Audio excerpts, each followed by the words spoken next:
Gentlemen, may I have your attention, please? The show starts in 10, 9, 8, 7, 6, 5, 4, 3, 2, 1. Go. The following is a world-class Bullshitters exclusive. Folks, it's Tuesday night, which means it's time for the High Council here on World Class Bullshitters. I'm your host, Jeff Hicks, and with me tonight is my co-host, Caffeinated Wolf. I should really call myself Wine Wolf tonight because, Lord Almighty, am I going to be drinking it because I freaking need it. I'll get into why shortly, but yeah, it's been an evening already. But hail to you, Jeff. Hail to you, chat. Hail to the High Council. I'm ready to do this thing.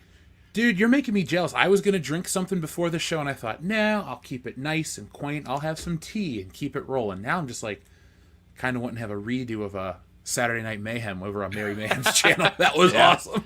Yeah, it was a fun shenanigans for sure.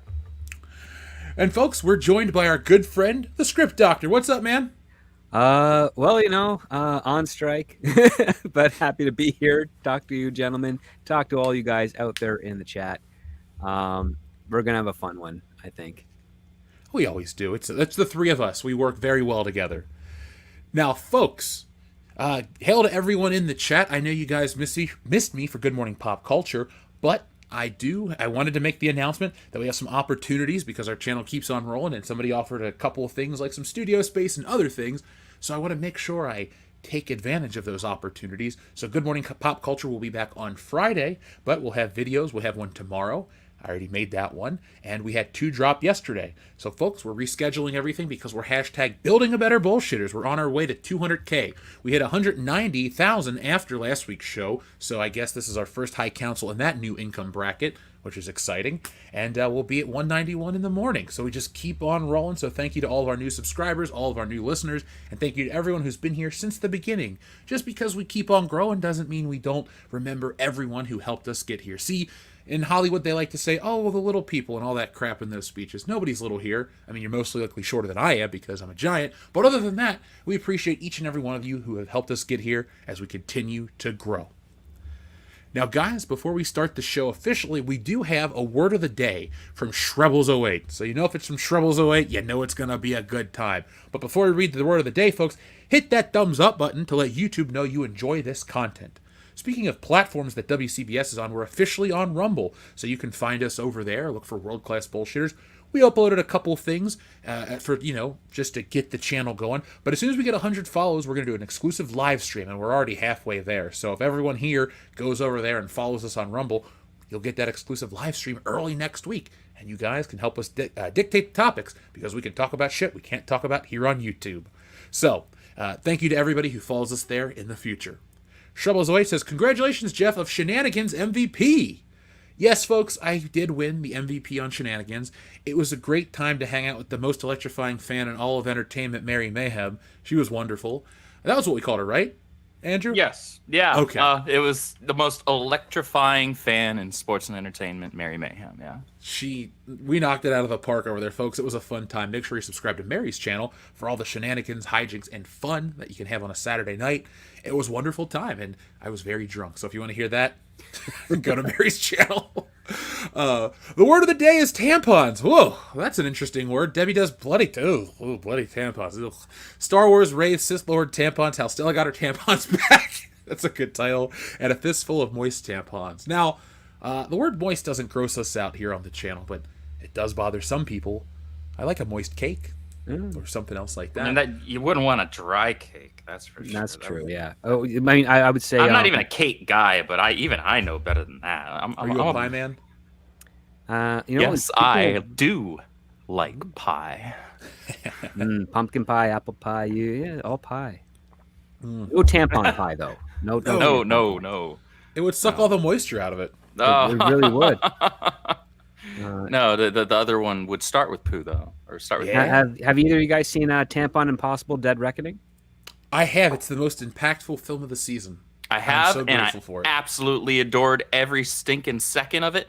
I can't wait to get more of it.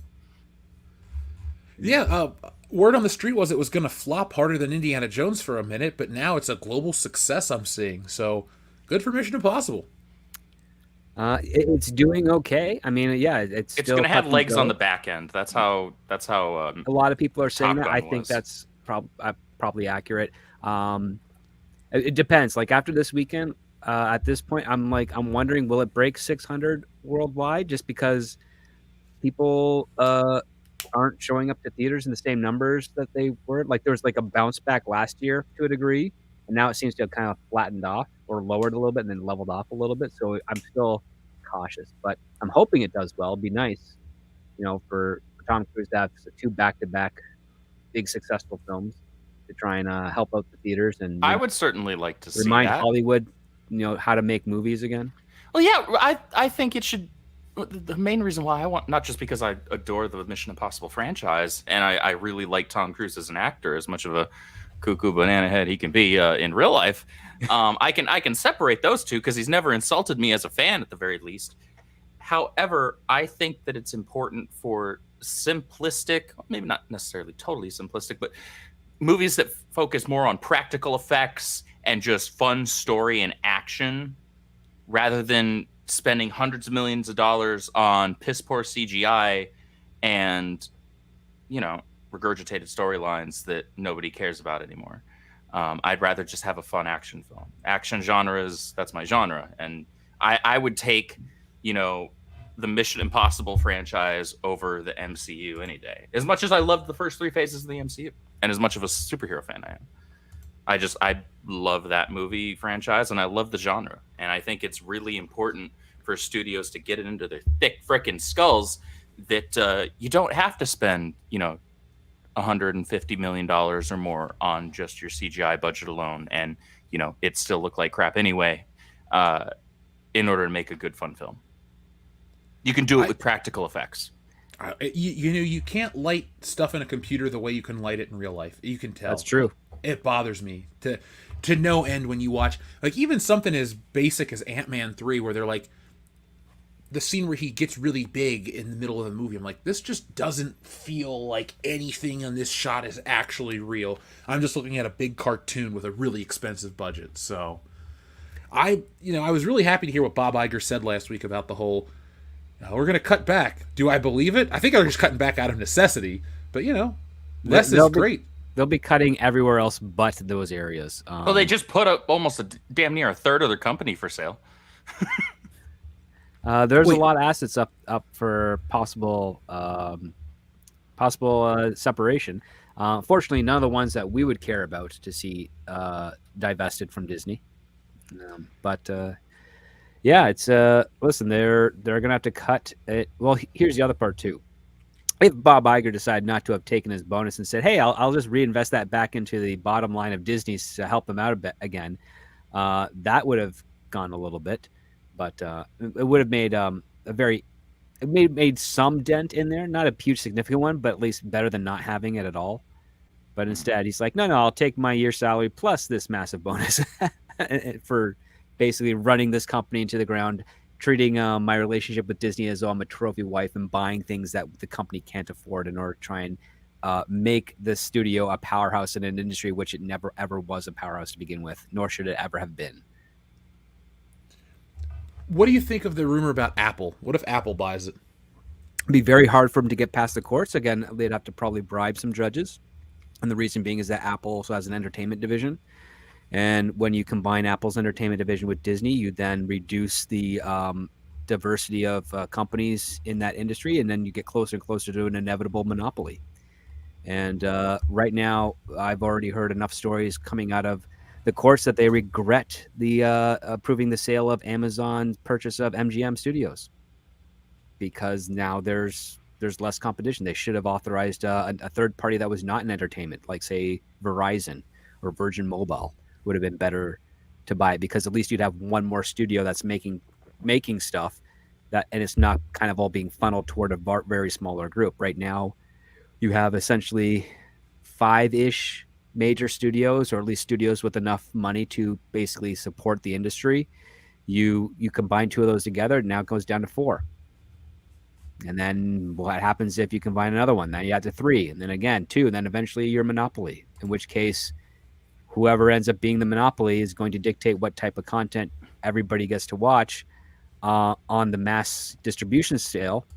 It's not necessarily going to make it more difficult for independents, but it's just going to take longer for the independents to sort of build up a little bit.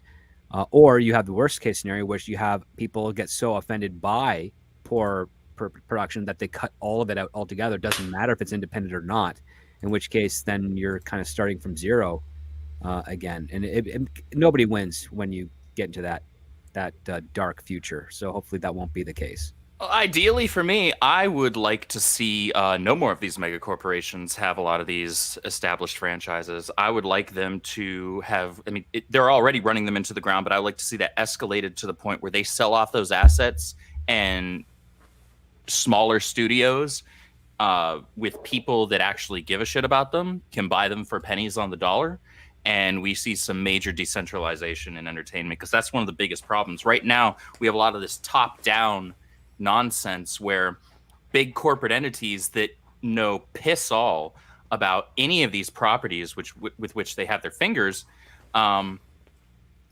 they're in charge of these and putting people in charge of these that know nothing about the properties, know nothing about the characters, don't care to learn anything about these properties and characters. They just want to hire their friends to make projects that have these brands attached to them just to impress their friends. And by that, I mean inserting their own personal, socio-political nonsense into it and all of these things.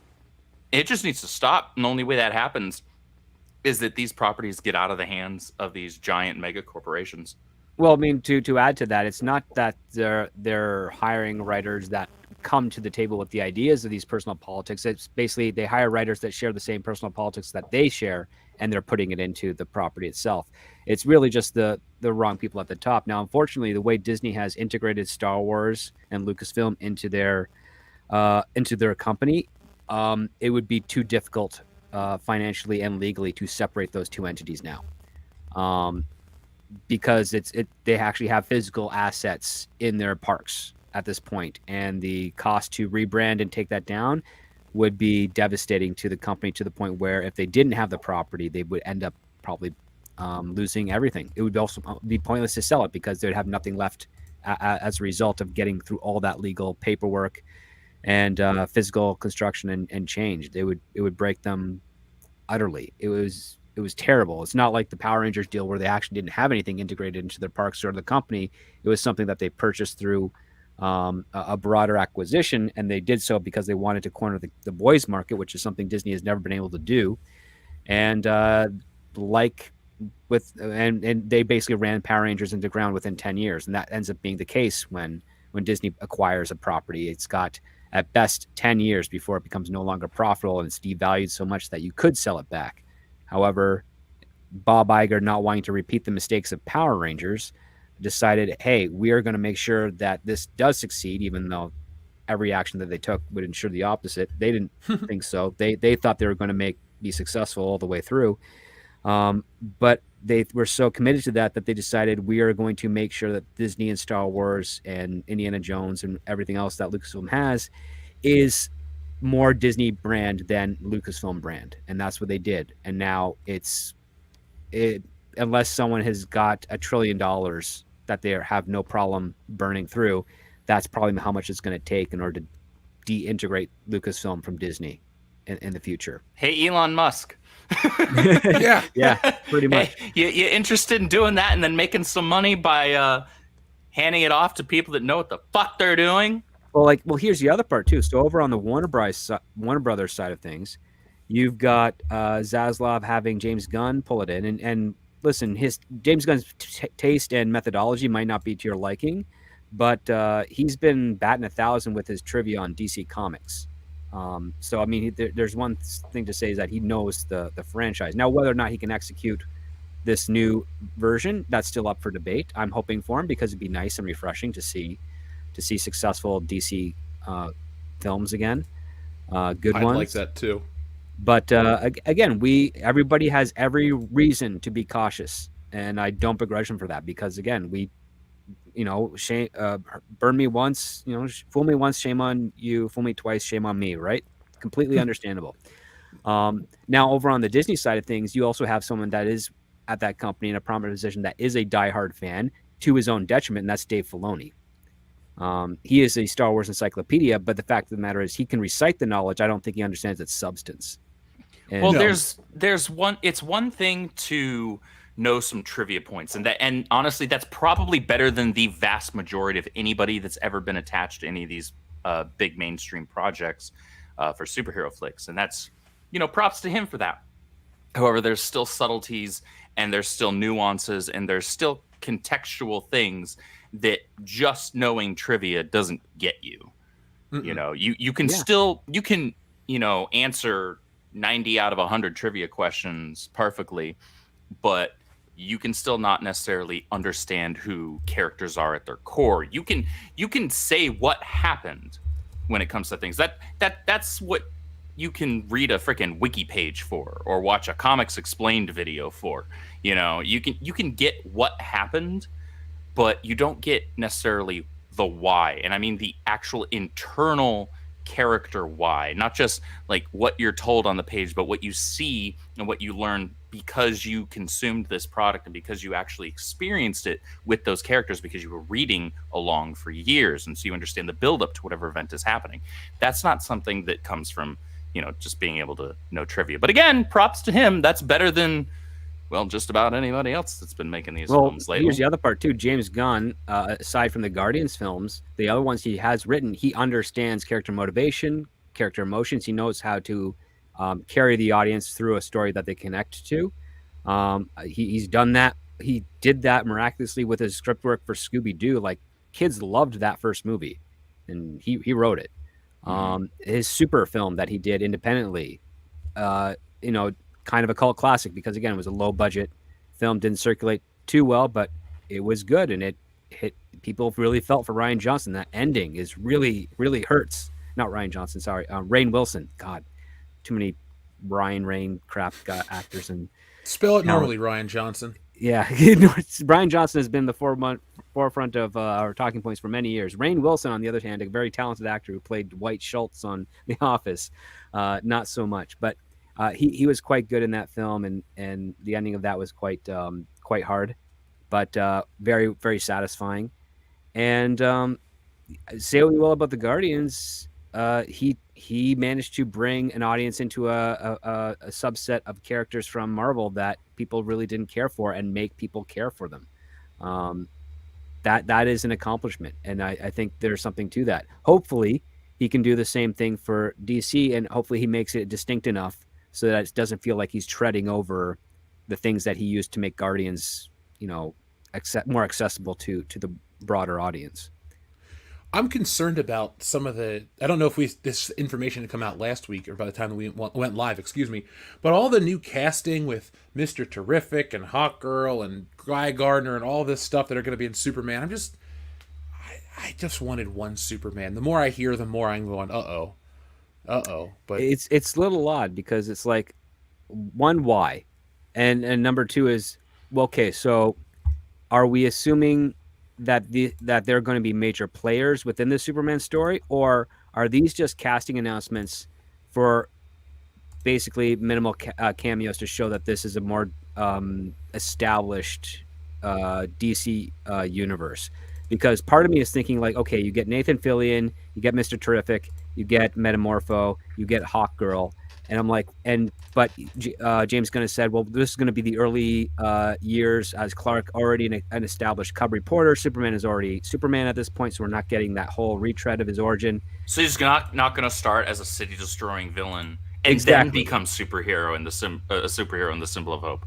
Got it. Yeah. So I'm wondering, like, is Clark Kent going to be in situations where he's interviewing these heroes and it's going to be like a montage type of thing, and that's what we're going to get? Because I can totally see that type of bait and switch from a James Gunn.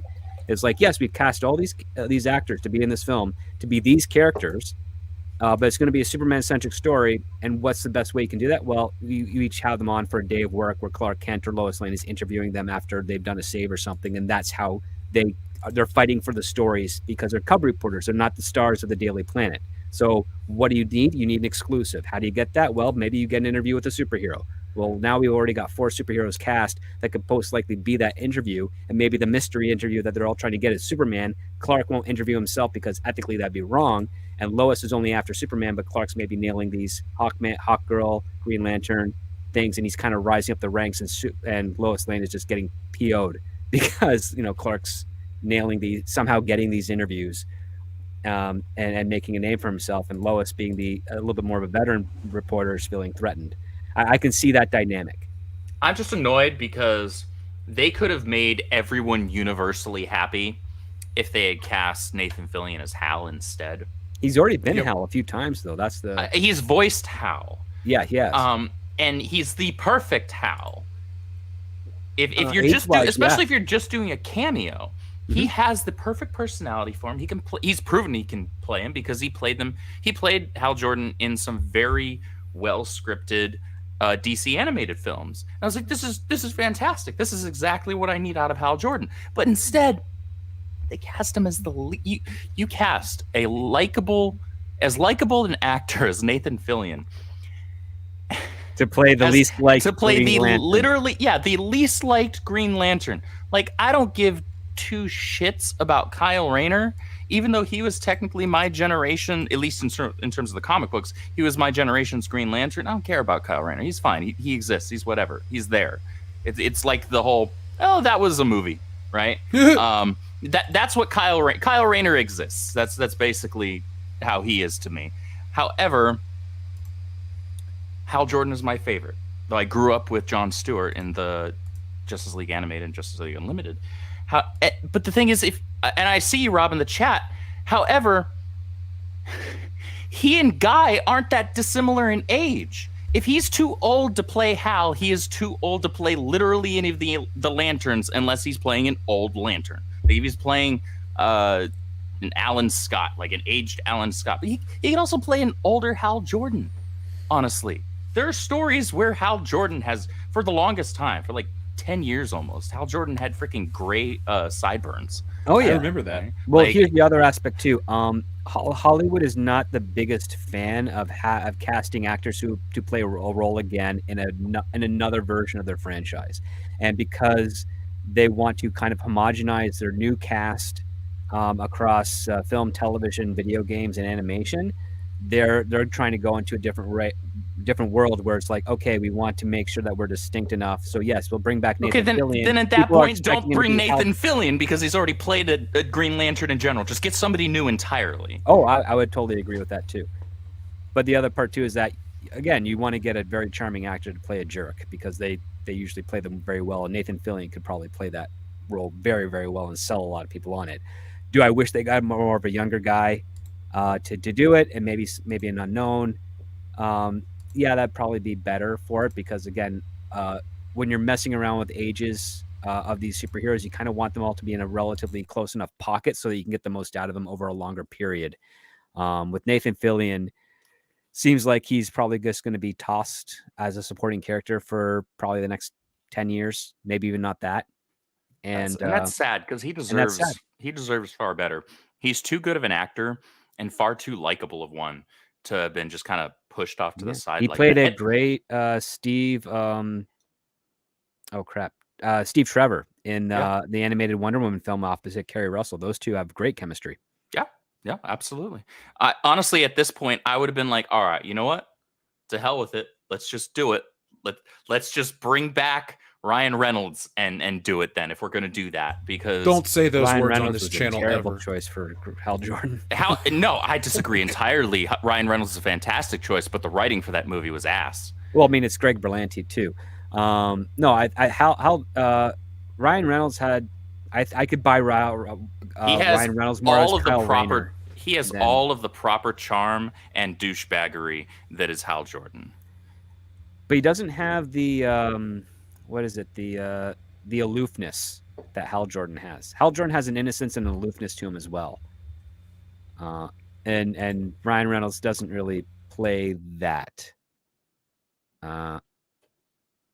Yeah, he doesn't. I think he'd probably be better for Kyle Rayner at all. That's not something I've ever gotten from the character. I don't know enough I wouldn't about Green associate Lantern. that with him. Oh, you've never seen Hal Jordan just never think about other things than the basic toe the line perspectives? Because that's usually where the aloofness comes from. See, I don't associate that with aloofness. I just associate that with his brashness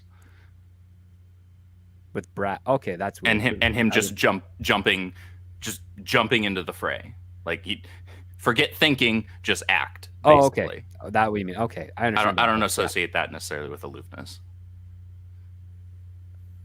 Well, I just guess me. go based on his appearance. He definitely would be like the ideal Hal Jordan for me, just on his look. Physically, oh, absolutely, yeah. Well, it's a darn shame because, yeah, like a 20 years younger, shoot, even a 10 years younger Nathan Fillion, give him, 6 months of, prep time for, some good cardio and, some working out there. It would have been perfect. Absolutely perfect. And I associate his voice with Hal Jordan. I do too. And When I read the comics, Nathan I Drake. hear his voice. Yes. Everybody universally agrees with you there, Jeff. I was saying, back when I was playing that game, I was like, that guy that's in all that shit, because I played that game when it was new and I didn't know Nathan Fillion's name like that well. I was like, that guy that's in all that shit, this guy should be him. But no, we got damn Tom Holland. Not even the good Tom Holland. Well, at least it's better than the Tom Holland getting railed by another dude. Is that happening in a movie? That's in that what the hell's the TV series that he's in right now? The Room? Is that what it's called? I hope it's not called The Room. It's called I'm pretty sure it's A Crowded Room. That's what it's called. Okay. A Crowded Room. He gets freaking railed by another dude. I only know this because I was scrolling through Twitter and had the displeasure of coming across that on my timeline with somebody saying, I had to see it, now you do too. And that's where responded you with, them. you can fucking die. Now, I didn't need to see that. Now, speaking of shit we've seen on Twitter, remember, believe me, I'm not going to get into that. I've seen a lot of shit on Twitter. No, the one thing I saw on Twitter a couple days ago were these really ugly images of Snow White, and it turns out they were real. Didn't you just love the whole, oh, it's fake, you guys need to calm down, and they tried to turn it political? Did you guys see that whole angle? Oh, yeah. I mean, it's more believable to think it's fake at first, and then Because you of realize, how bad oh, it wait, looks, this yeah. is Disney. I will say this, though. It was kind of rare for me to understand that they would actually have a stunt woman come in for promotional photos, or a stand-in come in for promotional photos instead of using the actual actor, which means that they're just going to digitally overlay the actor's face over the stunt person, which is boring. Tom Cruise doesn't need to do that. Just saying. Mm-hmm. He gives the people on his production team gray hair, I'm sure, with every single production. With whatever new crap he's doing to try and get himself killed. I love it. I mean, I'd be deathly afraid to work with Tom Cruise. I don't know. I feel like he would scream at you at any moment and then jump on your couch. I don't know. I don't think my heart could take it. But the one thing I wanted to ask you guys in terms of the stuff this week, by the way, folks, towards the end of the show, The Dark Knight turns 15 today. So send in your messages with some of your Dark Knight memories, because I was all over Twitter today and I was thinking back to 15 years ago with what I consider one of the most overrated superhero movies of all time. But I do like it. So believe me, you're not going to be hearing a hot take at the end of this show of why The Dark Knight sucks. Just, The Dark Knight is great, but people back then really, really overdid it. Well, there are they people did. that ride Christopher Nolan's jock like they probably should look in the mirror and wonder if they're actually straight or not. Like, I know some people like that. There are some people that think that you're absolutely right, Jeff. Dark Knight is the greatest comic book movie ever made. No, it's not.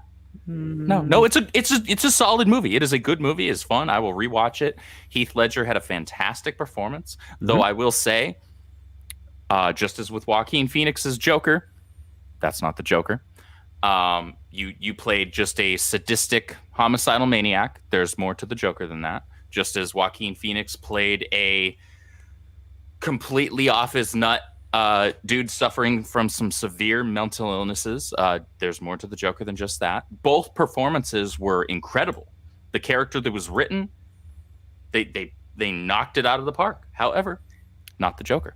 You know what the Dark Knight is? It's the best James Bond film Christopher Nolan will ever make. Hear, hear.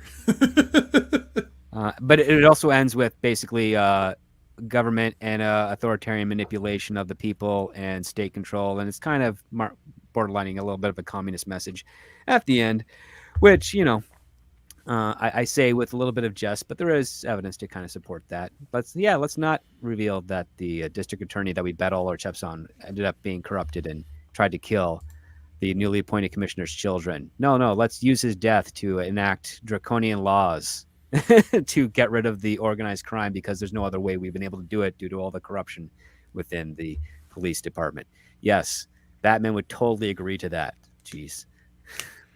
I just don't like what it caused other movies to follow the dark gritty trend, like it's on screen, or the whole Warner Brothers probably loved that movie. One, it was the first superhero to make $1 billion. Then it got all that Oscar love. It was just like, I don't know, it checked off every box that a movie studio could want.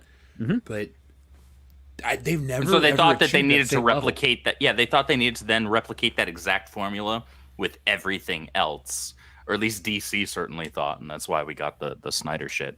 Well, to a degree, because again, that's a successful formula. Why not try to replicate it? The fact of the matter is that they never looked beyond the superficial, and that's the biggest problem. Like the landmark filmmakers, directors, and writers that we had from the late 70s all through to the 80s, it wasn't just a superficial spectacle to some of them. They actually had something they were trying to achieve underneath it.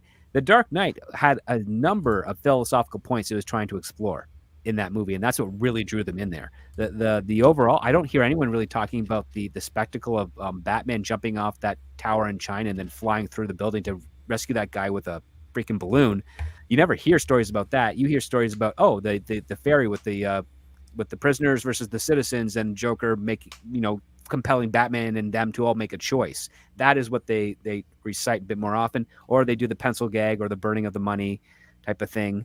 But it's not really much of the actual set pieces or any of the other action things you think of at that point. They talk about the other messaging and the philosophy that the Joker has versus the philosophy that Batman has, and that's what sustained it. That's what people went back for. Nobody laughed at the fire truck joke burning in the middle of this downtown Gotham City. Nobody in my theater did. I never heard anyone else in commentary talk about it or laugh at it. I didn't realize that was a joke until right now. There you go. Remember the shot. It's like a helicopter shot of it on fire. Was it the entrance to Lower Wacker Street? Yeah. And that's the other part too. Name a joke that Joker tells in that movie. You can name a whole bunch in the Batman '89. Can't name any Dark Knight. I'm of a mind to make some mookie. This town needs an enema. Dude, everything Felicia that the threw Joker herself says in out the window. Hello, sugar bumps. I like when he says, hello, Vinny, it's your Uncle Bingo, time to pay the check. I think that's my favorite line of that movie. Yeah. It's so dumb. It makes no sense whatsoever, but I like it. I don't know if it's like pseudo-philosophical or whatever it is, but there was a certain type of person that really, and like you brought up a moment again, Andrew, the whole Nolanite thing, where these people, they got to look in a mirror and ask themselves how they truly feel about Christopher Nolan. Do you think that ends with Oppenheimer in a couple days? Do you think people just don't like historical stuff anymore, or do you think it's, I don't know, an indictment of the quality of the film? Because everyone just seems like they're very down on this movie. You either hear everybody talk about Barbie, and that looks like an overhyped movie, or you got Oppenheimer that people are just kind of ready to brush off to the side. That doesn't matter. I don't want to see that one type of thing. I'm personally interested in it. I like history, but it doesn't seem like... Truth be told... It doesn't seem like it's going to be that big of a hit? Yeah, and that may end up being the case, though he made it on a very, very, very small budget. So, I mean, it doesn't have that far to go, comparatively to other films in order to actually make its money back and turn a profit. That being said, I mean, I'm with you. I like those kinds of films if they're done well. There are a lot of movies, Hacksaw Ridge, Saving Private Ryan, Dunkirk, films like that. Those are fantastic. Was it Fury with Brad Pitt? That was such a good film. I like those kinds of movies quite a lot, but those films never do that amazingly at the box office. Even the ones that are impressive for their genre, it's still like we're not talking peak MCU numbers here, and that's fine. That shouldn't be the standard. Okay, Like MCU was meant to cater to, at least at one point, it was meant to cater to a lot of people. It had a massive, widespread appeal. So we can't measure other films that are already a smaller genre in and of themselves, and then they feel, maybe not look, but feel more indie, like Oppenheimer. I mean, I don't know really how much to expect out of the film. It's the thing. Like, I just talked a little shit about the Dark Knight, but it's still a good movie, and I absolutely adore Batman Begins. Christopher Nolan is a good filmmaker. I'm not going to knock him for that. I think some people maybe give him a little too much credit and think that he's like this, 250 IQ mastermind with his films. I don't think that's the case. I know people that are like that. It's like, dude, okay, maybe 105. I enjoyed Inception, my guy, but it's not that deep. Come on. And it's really just because the performances in the movie were very good. The writing was fine. And he makes solid films. So I think it's really going to speak to just the general appeal of going to the movie theater right now overall.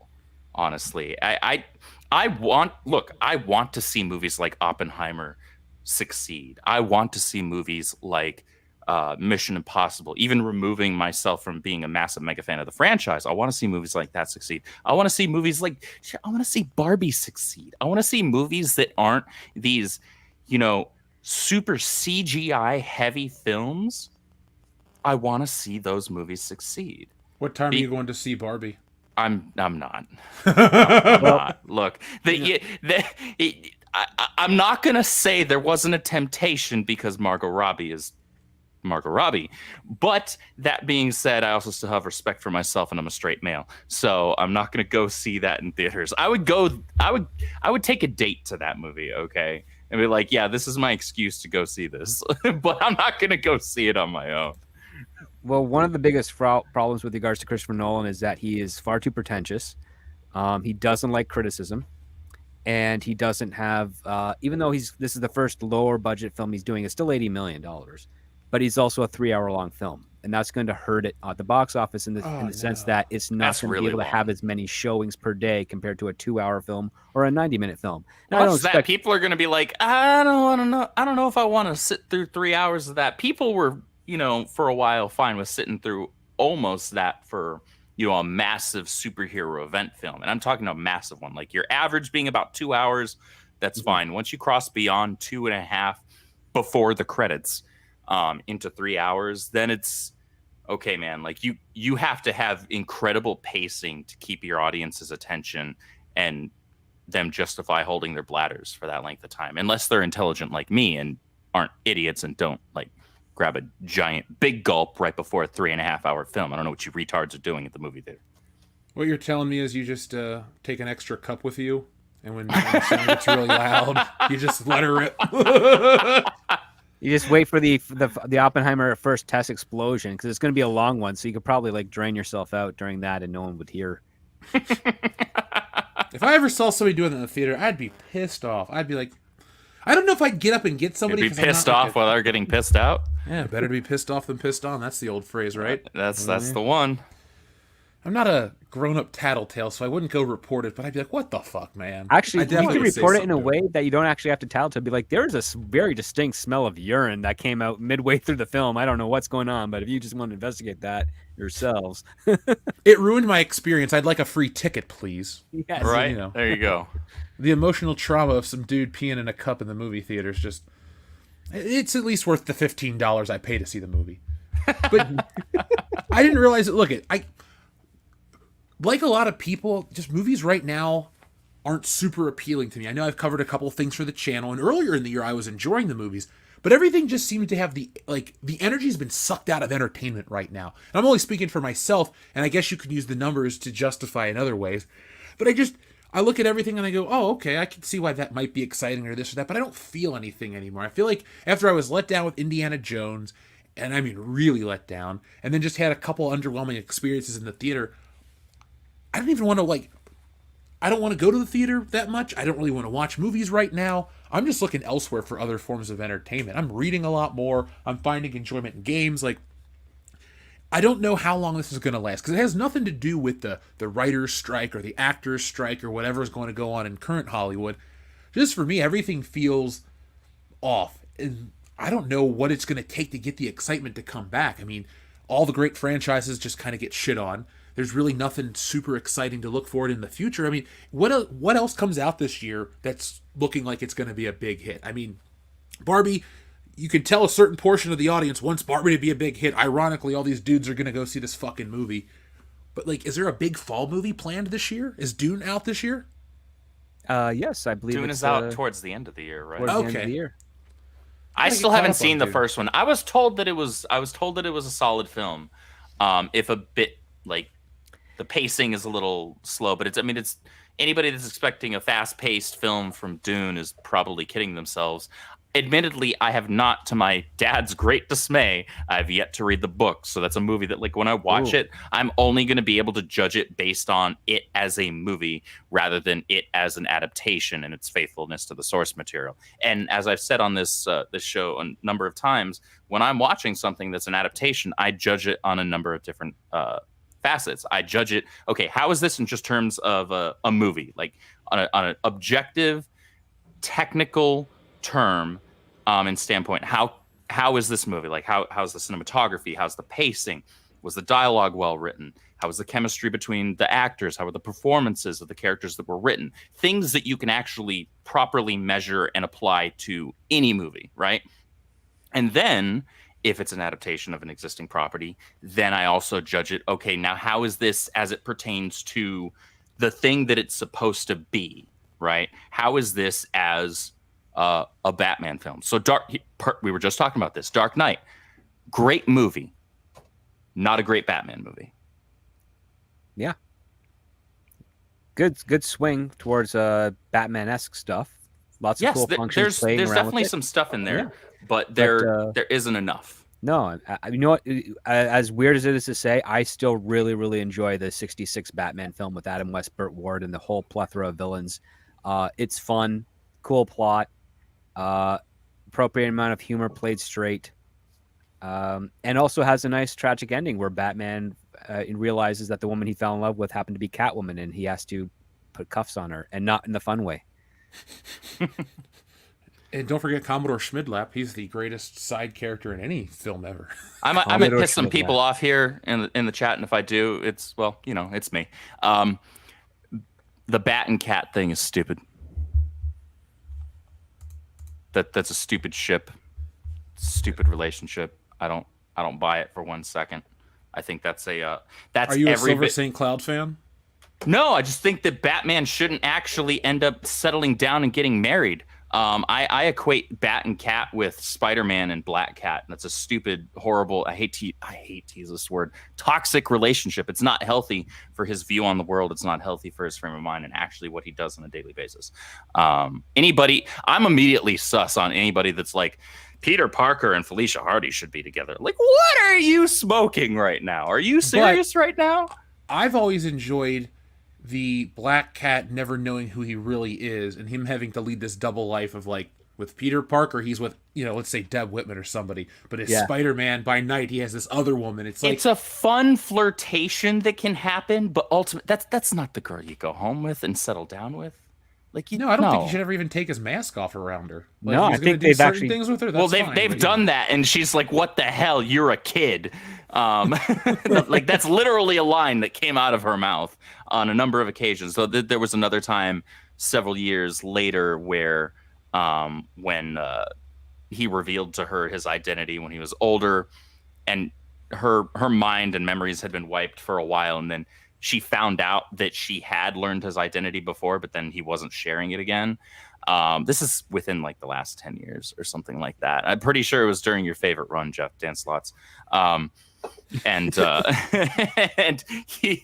he wound up like taking it off again and like showing. I'm sorry, I actually felt that one too. That hurt me as much as it hurt you, and that's not an exaggeration.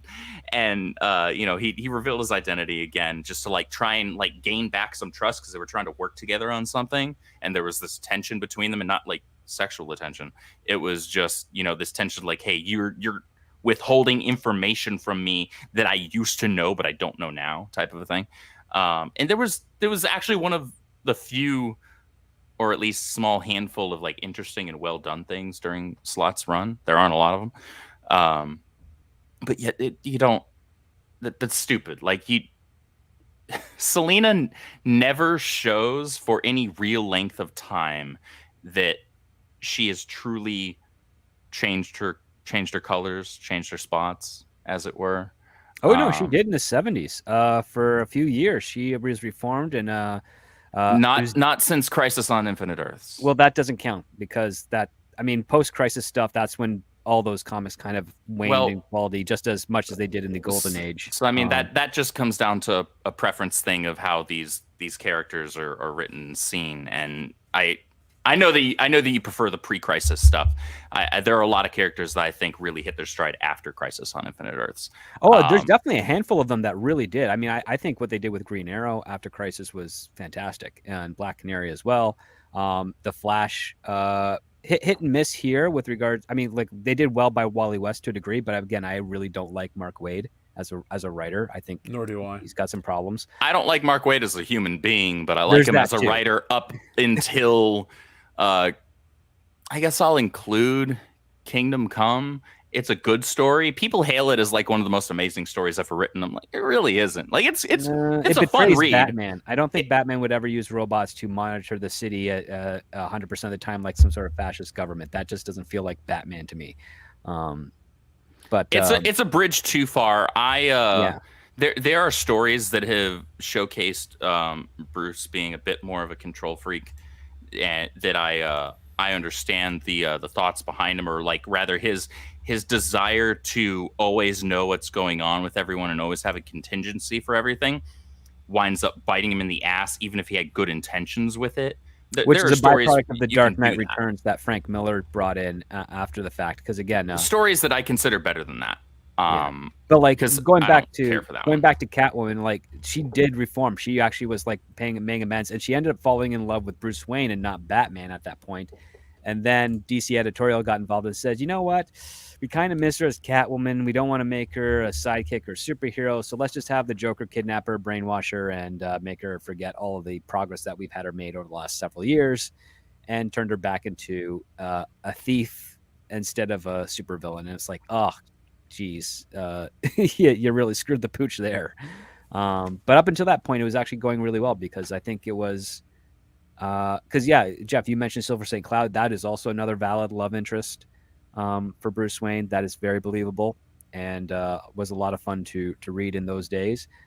And if you're going to make an ongoing Batman story, you kind of can't have him, have a mission accomplished and give him that happy ending there. But if you want to do like an end story, you'd then have to explore those ideas. Like what is the one thing Bruce wants that he's never been able to properly have? And it's like a family, because it was taken from him. This is something that you and I think vehemently disagree on, but I'm entirely okay with that, in that I don't think Bruce. I think the way that I view Bruce is that Gotham is his girl, and that his not living out a settling down and having a family and all of this is instead lived vicariously through the people that he helped raise to be, in his view, better than him. Dick, Tim, you don't lose that characters though. Like this. So I that's the way that I view Bruce, that he's always worried more about the bigger picture rather than himself. Oh, no, he's but not that's worried the thing. about You're not his settling that's down. not discounting the fact. It's basically saying the mission is accomplished. I can still worry about Gotham, but I don't have to worry as much anymore, because it's now at the place where it should have been all the time. So what's next for him to do? It's like, well, you could go the derivative route, which is have him being an old man sitting alone in Wayne Manor, waiting for Barry Allen to come tell him to save the world against Zod. Or you can have him have a family, continue those lessons, continue his legacy, as it were. And if he is so needed again, he still has the people he has already trained and shared his knowledge with to come help, and he can still contribute that way. That the idea is the fact that you put him. Batman is not a tragic character. He's a character that perseveres in the face of tragedy. So there's nothing to say you cannot end his story with a happy ending, but not actually say, oh, I'm going to remove the fact that he's never going to have adventures again. It's like, well, no, this is you can give a hero a reward for the hard work they put into, and it doesn't just have to be the fact that, oh, he saved the city. It's like he's actually got a life that doesn't just have a meaning for everybody in Gotham, but has another meaning for himself as well. And there's nothing wrong to hurt that. Doesn't hurt the character in any way, shape, or form. Only if you decide Hurt to it, no. retroactively He's say, just not let's a get rid character of that Dick I need Grayson, it let's get rid from. of Tim Drake, let's get rid of all the. If you got rid of all the apprentices that he has had, then that would hurt the character, because that's a core part of who he was. Do you think this much effort is going on currently at DC with the new? Oh Wonder, hell no! Not with enough. Not with They're the not even majority of the having two writers in people that having room. as heavy a conversations as Script and I are having now. Yeah. And The thing is, that's like, if because I were those to do people that don't know ending, as much about I the would characters. still be wanting to do tons of stories prior to that. Like, that's the thing. Like, you it's like, okay, this is the ending. Batman wins, because it'd be like any type of Greek myth, as it were. It's like, okay, the hero has actually, saved the village, and now it can go and prosper as it should. Well, what's the hero's reward after that? Well, the thing that a lot of people value most is, okay, I'm going to do my family. I'm going to, protect this thing in ways that I can, that doesn't require me to, wear a mask and solve crimes. Or maybe Bruce Wayne starts doing a little amateur detective agency of his own, where he starts teaching people all the techniques that he had and makes Gotham a safer place that he can spread out to other cities. But the other part too is, and this was something that Grant Morrison brought in, but he really botched it. And that is the fact that he brings in the character of Damian, but he doesn't do anything with it enough for Batman to actually appreciate the value of having a child and being a father. Like, he's always had that surrogate level of father, which is a little bit distance at arm's length, so to speak, with Dick Grayson and Tim Drake to a degree, Jason Todd to some degree, but also that was wasn't poorly handled. But now it's like, okay, now you have a child that came into existence through unnatural means. And Grant Morrison's like, yeah, I don't really have anything really to do with him. I'm just going to make him a jerk all the time. Batman kind of reforms him. Then we're going to kill him, and then we're going to bring him back. It was like, hey, so remember that time we created a Robin so ostensibly unlikable after Dick Grayson that the fans literally voted to kill his ass off in order for him to come back as an actually cool character that the vast majority of fans do enjoy, only for you to somehow manage to make a even less likable Robin. Exactly, yeah. How did you do that? Like, you went from Dick Grayson to Jason Todd, which fans, again, literally voted to kill off, to Tim Drake, who I would argue was the best Robin. That's not me calling him better than Dick Grayson as a character. That's me saying I think he's more important as Robin than Dick is, even with Dick being the first. And I think Dick is a far better character as Nightwing and separating himself from Batman. But then you go from Tim Drake to Damian. And I will say this as somebody who heavily consumed DC Rebirth era comics, because that they brought my boy back. I stepped away with the New 52 after a certain point when I realized that they had thrown out Wally West and his family and replaced them with tokenized Wally. And I was like, oh no, I'm done. Fine, bye, see ya. I got into comic books and superheroes because of Wally West. So when they got rid of him, I was like, okay, you're getting rid of me. Bye. And then I saw that they were bringing him back because they realized what a bum move that was. And I will say, this was going somewhere to be actually tied into the Robin discussion. This is the Cape Shit segment, Jeff, just so you're aware. I don't know if you noticed. Is the Teen Titans book in DC Rebirth, so 2016 through about 2018, almost 2019, was actually very well done. I had some gripes with it in terms of the team makeup. However, specifically, I call it well done because it managed, alongside the Super Sons book, which was the best book at DC at the time, it managed to turn Damian into, at minimum, an interesting character, and at times even likable, because he actually had some character growth. It really is. And it's because there were good writers attached to it. I mean, Peter J. Tomasi is a fantastic writer, completely underutilized over at DC to their own detriment, honestly. And I was like, wow, I'm kind of vibing with this character right now. What is wrong with me? Like, I actually read the trade paperback of Teen Titans, the first 2 volumes, actually, now that I think about it, for DC Rebirth, like twice back to back, because I was like, I didn't actually like Damian in this, did I? Right? It was basically the literature version of a double take, right? And I was like, wow, okay, I actually enjoy. Props to the writer; they actually managed to make me enjoying this. You know, they managed to make me enjoy this. I feel like I'm the only dude on the planet that just, when I see Robin, I go, I don't need to read this story. I guess I grew up in the window of time where it's like Michael Keaton was Solo, and so anytime I see Robin, I'm just going, oh. I feel like Catwoman in that old episode of Batman 66, where she's like, oh, Robin, can't we kill him? I'm okay with Robin just being dead. I don't like him. What about Robin? We'll kill him. Oh, yeah, I think that was... I think Robin is actually an incredibly integral character to Batman, and that's one of the reasons why I love Tim Drake so much. Irrespective of the garbage that DC's done with his character in the comics lately, I don't consider that canon.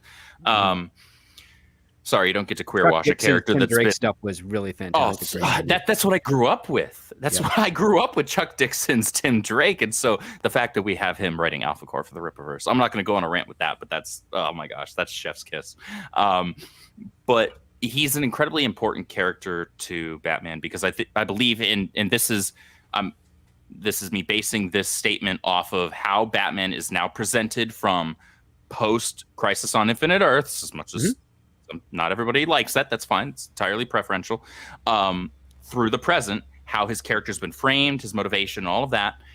Based on that, this is an if-then scenario here. If that, then I think Robin is very important for retaining some level of softness and humanity to Bruce that adds that kind of not patriarchal, that's not the word I'm looking for, but there's a father figure there and a relationship there that keeps him, I think, more grounded. Exactly. That's one of the things that Chuck Dixon actually introduced with Tim Drake, is that Batman needs a Robin to anchor him to the values that, inspired Batman to be a Batman in the first place. Exactly. That's why I call Tim the most important Robin. Well, yeah. I mean, like, Dick Grayson also served that function, but again, when you go into post-crisis, Tim Drake really brings that back. And it's a good idea because it basically understands, like Chuck Dixon brought this in because he says Batman has to be determined, but he can't be obsessive. Because when he becomes obsessive, he's basically one hair away from being a villain. Well, when you get obsessive, then you get Brother Eye.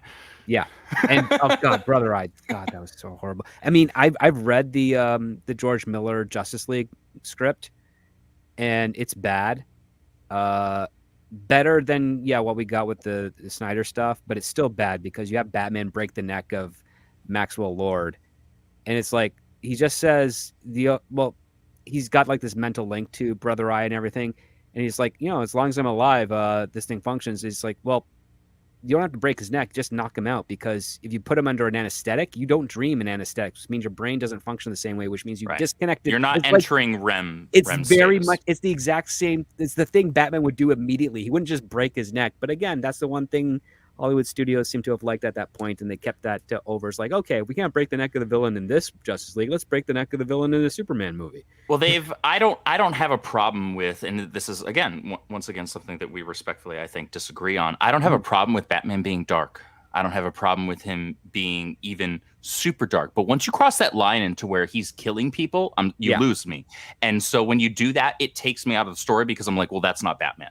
Like he could beat the crap out of somebody, but he's not going to beat them necessarily within an inch of their life or outright kill them. That's not who he is. He knows better. There have been stories where he's like, there have been a couple of stories where well written ones. Like Batman Hush is actually one of the best modern Batman stories in terms of just like a good cross section of a lot of the characters. It is. And he almost kills the Joker in there because of what he thinks just happened.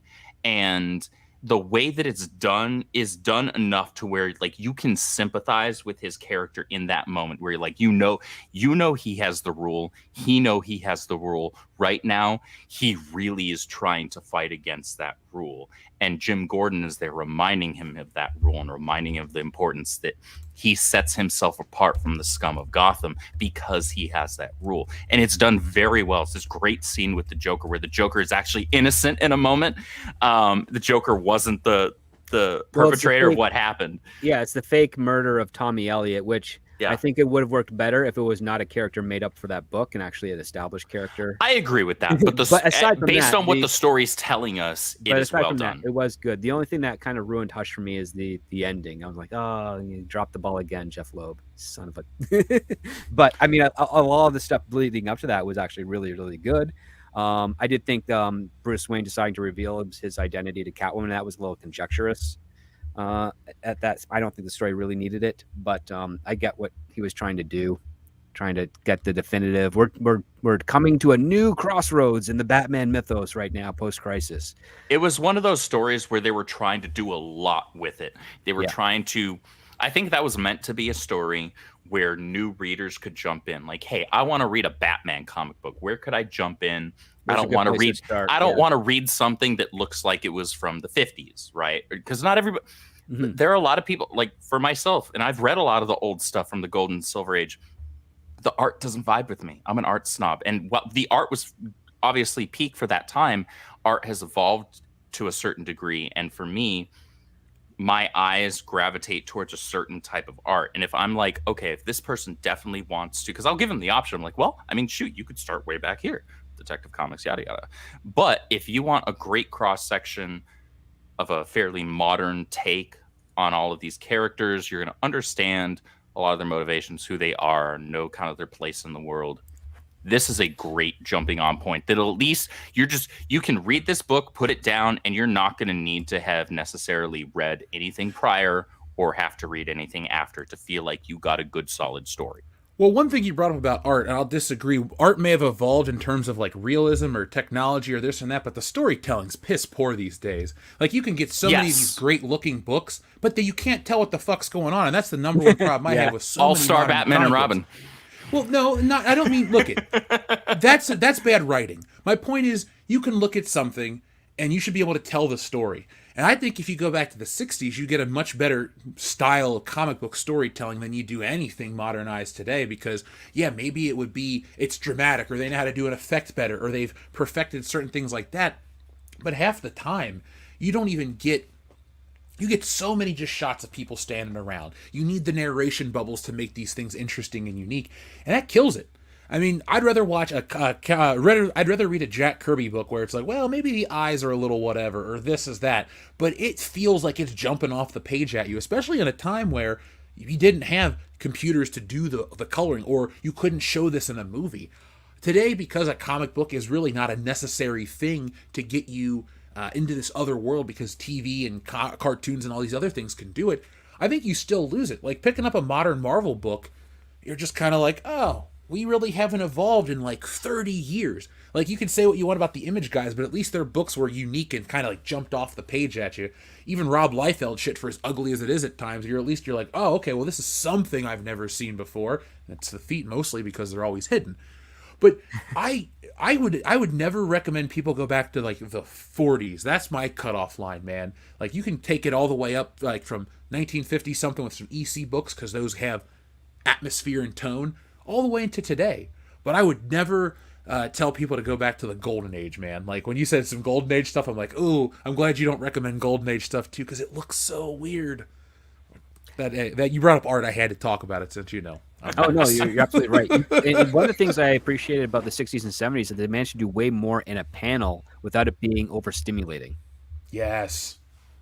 I mean, the best one ever is this page of Nick Fury, Agents of S.H.I.E.L.D., where the Comics Code Authority said it was too sexual that he was kissing a woman, so they replace it with a gun and a holster. And you talk about like one image telling so much of a story. You don't get that today. You get like... Now, Andrew, this isn't a dig at you, so please don't take it that way, but I was reading some flash books from maybe it was the New 52. I was at Ollie's and they had one of these trade paperbacks, and I'm like, wow, this is like overload for me. Like, he was like zipping around in one panel and he's doing this and doing that, and I'm just reading it going to myself, how do people get into this stuff? I couldn't like go with it. It was driving me insane with how much they were throwing on the page. Like, even the gutters were a different color and there's stuff going on in I'll get the exact numbers for you to get your take on it, but I I prefer something nice and clean. Like some people like a movie that's not over the top in terms of the visual presentation. You like a cleaner cinematography, or you like your fight scenes that aren't the Jason Bourne up in your face shaky.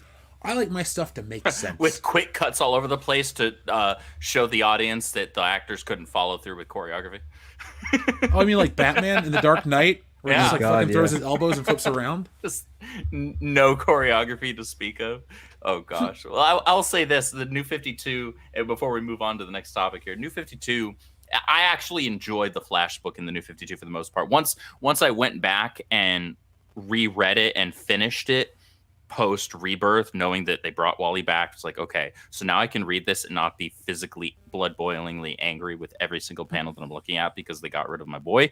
The book was actually one of the few consistently good books during that era, and there aren't that many of those to speak of.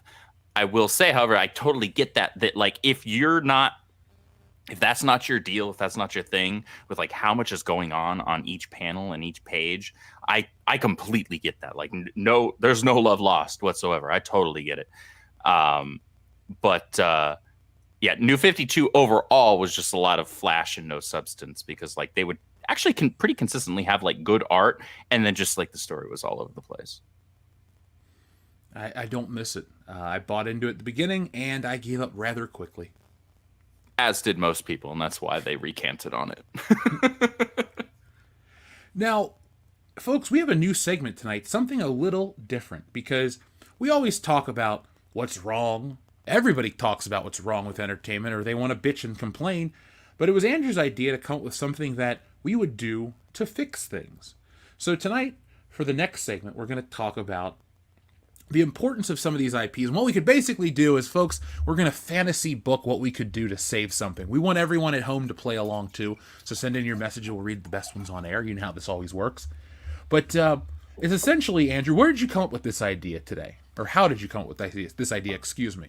How is actually pretty simple.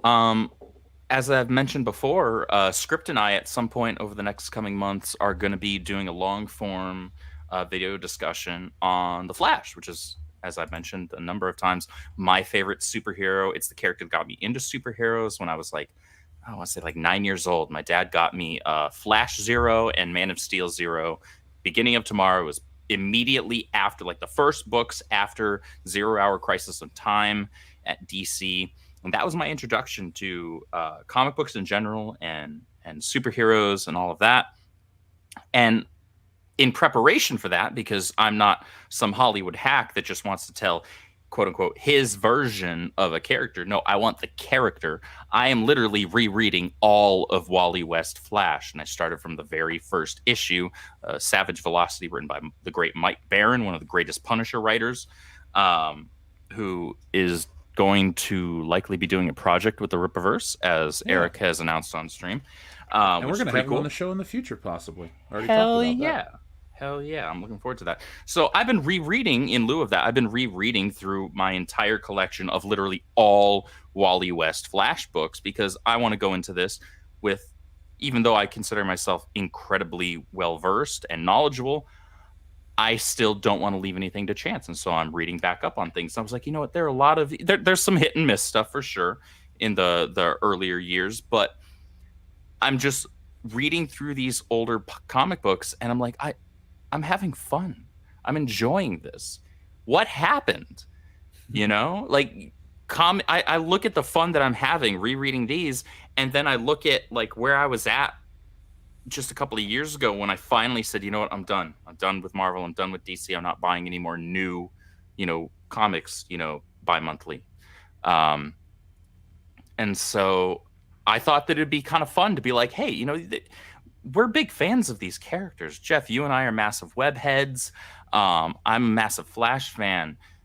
Script is a big Superman and Batman fan. Script, we all like a number of characters, right? Oh, yeah. And I'm sure there are a number of stories, and we're all writers as well. And so it's probably fair to say that we've all kind of fantasized in our heads, like, what if we were actually put in charge of the character that we not just love, but consider ourselves pretty learned on, right? we feel like we understand these characters at their core. Obviously, there are different ways that we could paint that. Like if I was writing, I consider myself pretty knowledgeable on Batman. If I was going to write a Batman story, it'd be far different from Script's story on Batman because we view the character differently, but that's totally fine. But the fact of the matter is, we're still incredibly knowledgeable on these characters. We understand these characters at their core from one point or another, and the mainstream, these companies that produce these films and produce these books nowadays, they don't have people that truly love these characters. And so I thought it would be kind of fun to just kind of shoot the shit about how people who not just enjoy these characters but know who these characters are would go about writing these characters. Well said. Now, I did not pick a comic book character per se, but I'm not going to go first tonight. I'll make you guys wait a minute. Script, would you like to go first with the character that you would choose if you had the unlimited power to do whatever you want with? What would you do with that character, and who is it? Oh, I've got a lot of characters I'd do with that.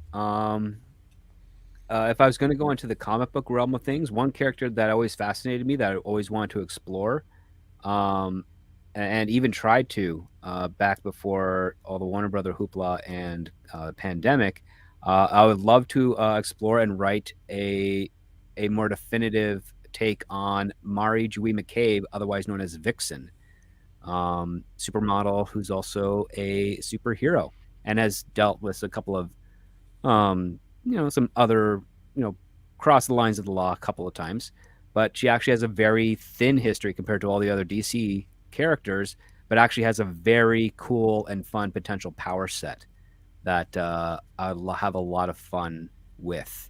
And that's just for the unknown stuff. If we're talking about a character that's been disserviced or a franchise that has been disserviced greatly, I would do Star Trek, and I would write episodes of a crew in a ship that takes place after the Undiscovered Country film, because I think that era looks beautiful and I want to see more of it. That's Star Trek 5, correct? Star Trek 6. 6, okay. No worries. Is that, now, correct me if I'm wrong, is that the one where Uhura dances? Star Trek 5 is the one where Uhura dances, yeah. Which one? Tell me what's the plot of Undiscovered Country again? I keep forgetting that. A Klingon moon blows up, and Christopher Plummer has the Klingon bird of prey that can fire while cloaked. And Kirk and McCoy are taken to Rura Penthe, the ice prison. And they get seduced by... oh God, why am I forgetting his name? I've been up since 5:30 in the morning. I apologize. You're good. Crap. He's in Labyrinth. Not David Bowie? No, yeah, David Bowie. Yeah, he gets seduced by David Bowie's wife. David Bowie's wife plays the changeling in that movie, and takes him out to get killed by the Klingons because they're collaborating with some Federation agents to try and further a war between Klingon and between Kronos and Earth. So yeah, that's the one where Kirk saves Kurtwood Smith from being assassinated. And then that guy would go on to create RoboCop, and then Detroit would be saved thanks to his sacrifice. Exactly. That is still the hardest movie scene for me to watch. Honestly, like I don't watch it with like glee. I just kind of close my eyes when he gets about to get his arm blown off. I'm just like, ooh, it's a little too realistic for me. Now, Andrew, what's your character that you're gonna? I mean, this should be a massive shock to literally everybody here. Okay, you ready for it? Wait for it. You're rebooting Charles in Charge. I knew it. You got it! Wow, you got it in one. No, it would be the Flash. I would absolutely, and I mean, I guess I could do it as a movie, or I could do it as a comic book. I would personally prefer to do it as a comic book because I'm more of a comic book guy than a movie guy. As much as I may love both, I would truly love to write a Flash story that really centers on the familial aspect. There was something we justifyingly give Mark Waid a lot of shit because he's a shit human being. However, he did introduce a lot of integral things into the Flash mythos, and one of those things being somewhat benign to a lot of people, but that being the Flash family. And I think honestly, it's the only DC quote unquote family that I actually like the Superman family thing. Like, you don't need to start calling everything this character family all of a sudden. Like, that's not necessary. There was a reason why they did the Flash family, and it really worked well early on in the late 80s through the 90s. And I would want to prove that you can have multiple characters like this that function in different capacities and can do multiple things at once. There's a lot of criticism from, and I'm a massive Wally West fan, as it were.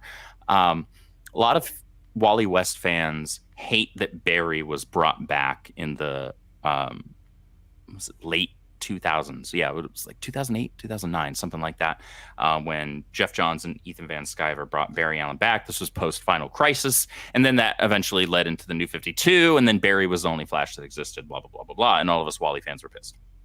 History.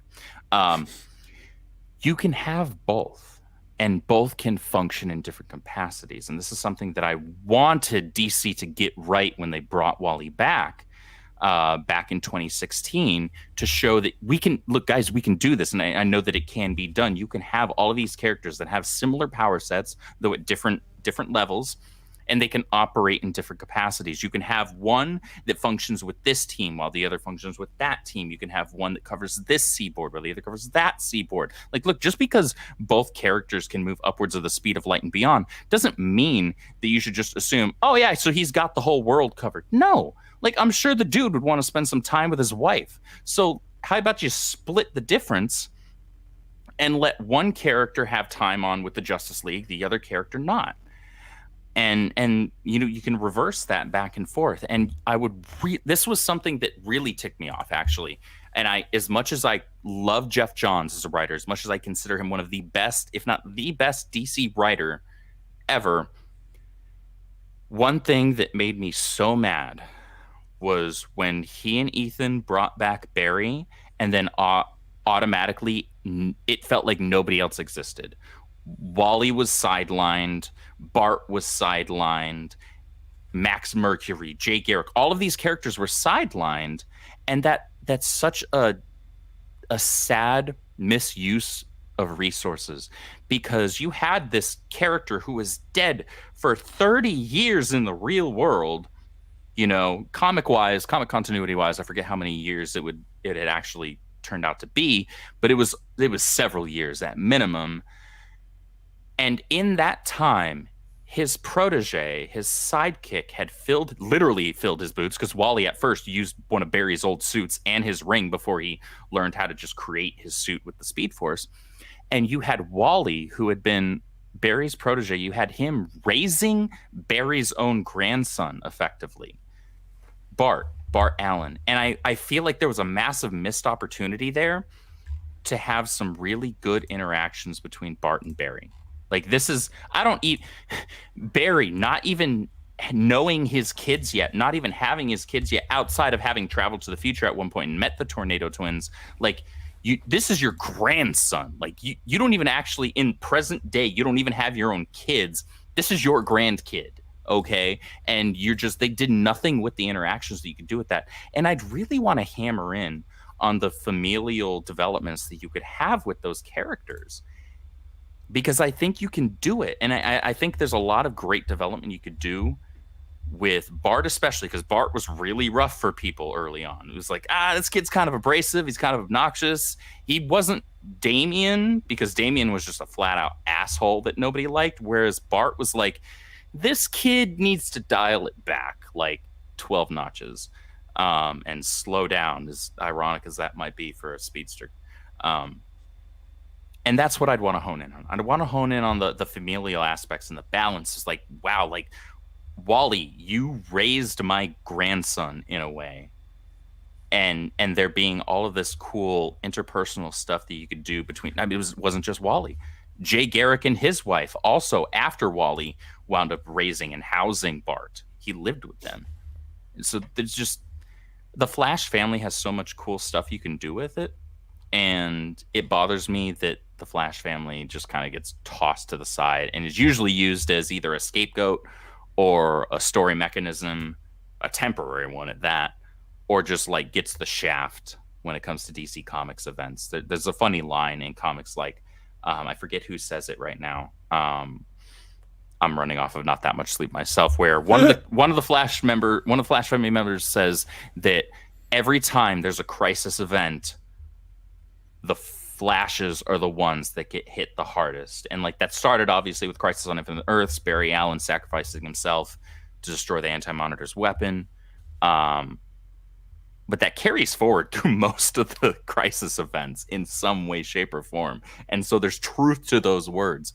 And I wish that they would actually give proper time and breathing room to the development around all of that. There's a lot you can do with the Flash mythos. And as somebody who loves those characters more than anything else in superherodom, even above Spider-Man, like if I was to choose between the Flash and Spider-Man, the Flash is literally the only thing that would be even in the conversation, because I'm a massive webhead. Now, for me, I'm not doing comics because, I mean, I am doing comics actually right now. It's fun. But no, I wanted to talk about a character that I'm very passionate about on the channel. If you're new to the channel, you probably don't know I like this character. Put a picture of him on screen, because this needs some damn saving. There are two franchises. Let me rephrase that. I'm working on this video. Two women are Shaken, responsible. not stirred. Yes, two women are responsible for ruining some of the greatest franchises out there. You got, believe me, we've talked about Kathleen Kennedy ad nauseum here on YouTube. She's fired, she's not fired, she's dead, she's not, whatever the fuck. Everything, every other day, there's some new news and rumor. None of it has happened yet. But It's like Chinatown ending. What'd you say? It's like the Chinatown ending. She's my daughter, my sister, my daughter. She's fired. She's not fired. The thing I take away from this, or this Kathleen Kennedy stuff, is she's not good with the creative parts of her job. Then on the other hand, you have a Nepo baby, aka Barbara Broccoli, who has a crush on Daniel Craig, who they've systematically fucked over the coolest male character on screens ever. Because James Bond used to be the absolute best. Now he's just a tired, old, worn-out man who's dead, thankfully. And you brought up a character that I'd want to save. I actually took some notes on what I do. So first off, what I do to resurrect James Bond is, put it like this. The last decade hasn't been very memorable for James Bond. And I know people are going, what about Skyfall? That's more than a decade ago at this point, okay? We have Spectre and No Time Is to it Die. really? God, I Yes. feel old now. It's more than a decade ago the that hell? Skyfall came out. And I didn't think that Spectre and No Time to Die were very memorable, nor were they very good. Now, at the time, I was higher on Spectre because it had some of the hallmarks of 007. The gun barrel, the car chase, the action scene, Monica Bellucci was hot, like all of those things I was on board for. But ever since, after Casino Royale, all the rest of the four films all have a sameness to them. And when everything kind of blends together and you have to go, well, what was in that one or what was in the other one? That's a problem. That's where your shit dies in terms of entertainment. If you can't think of unique moments from each film or any franchise, any series of movies, if you go, oh, what's the one Iron Man movie where he's in the desert? Or, you don't have that problem with Iron Man. The first Iron Man stands out, the second one stands out, and the third one stands out. Good or bad, they're memorable for all the right reasons.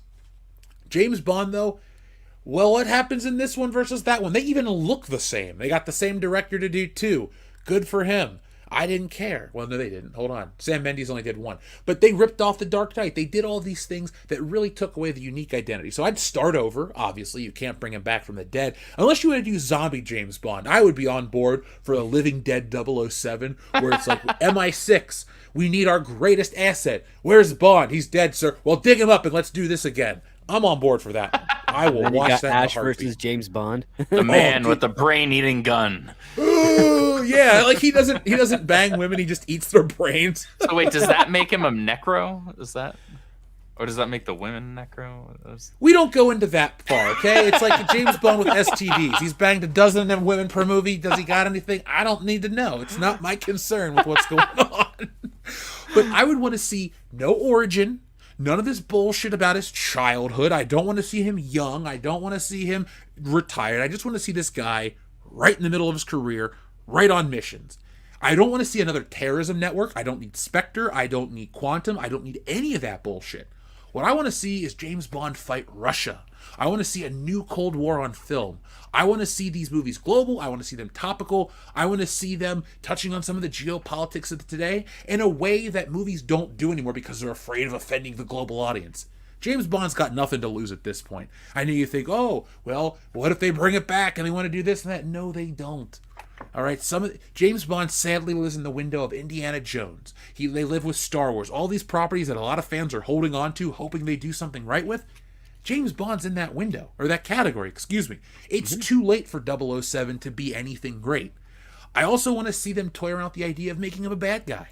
Because he's an assassin after all, so it's not like James Bond is this bright, chipper hero. He's kind of a dick. He's just the least dick-ish in his own movies. It's like, he's a bastard, but Doctor knows a bigger one. He's an assassin that kills people, but Red Grant does it with a fucking Garrote wire in his watch. It's like to scale. And the same thing with Trevelyan in 007 and GoldenEye. Trevelyan's just James Bond who quit MI6. They do the same thing. Yeah, he's just not doing it for the crown. Exactly. And so I would like a movie that's going to be complex and interesting and something like that where you tell a couple of stories. And I don't want them to be like interconnected like 3 movie arcs. Just one and done and you move on to the next one. And I would keep pushing them out. That's how all the Bond movies were for decades, right? For 40 years. They were from there wasn't this to 02. interconnected like one absolutely came after the other. No, they were all, open and closed, kind of in their own space films. And that was how Ian Fleming wrote them. And that's how he wrote the books, right?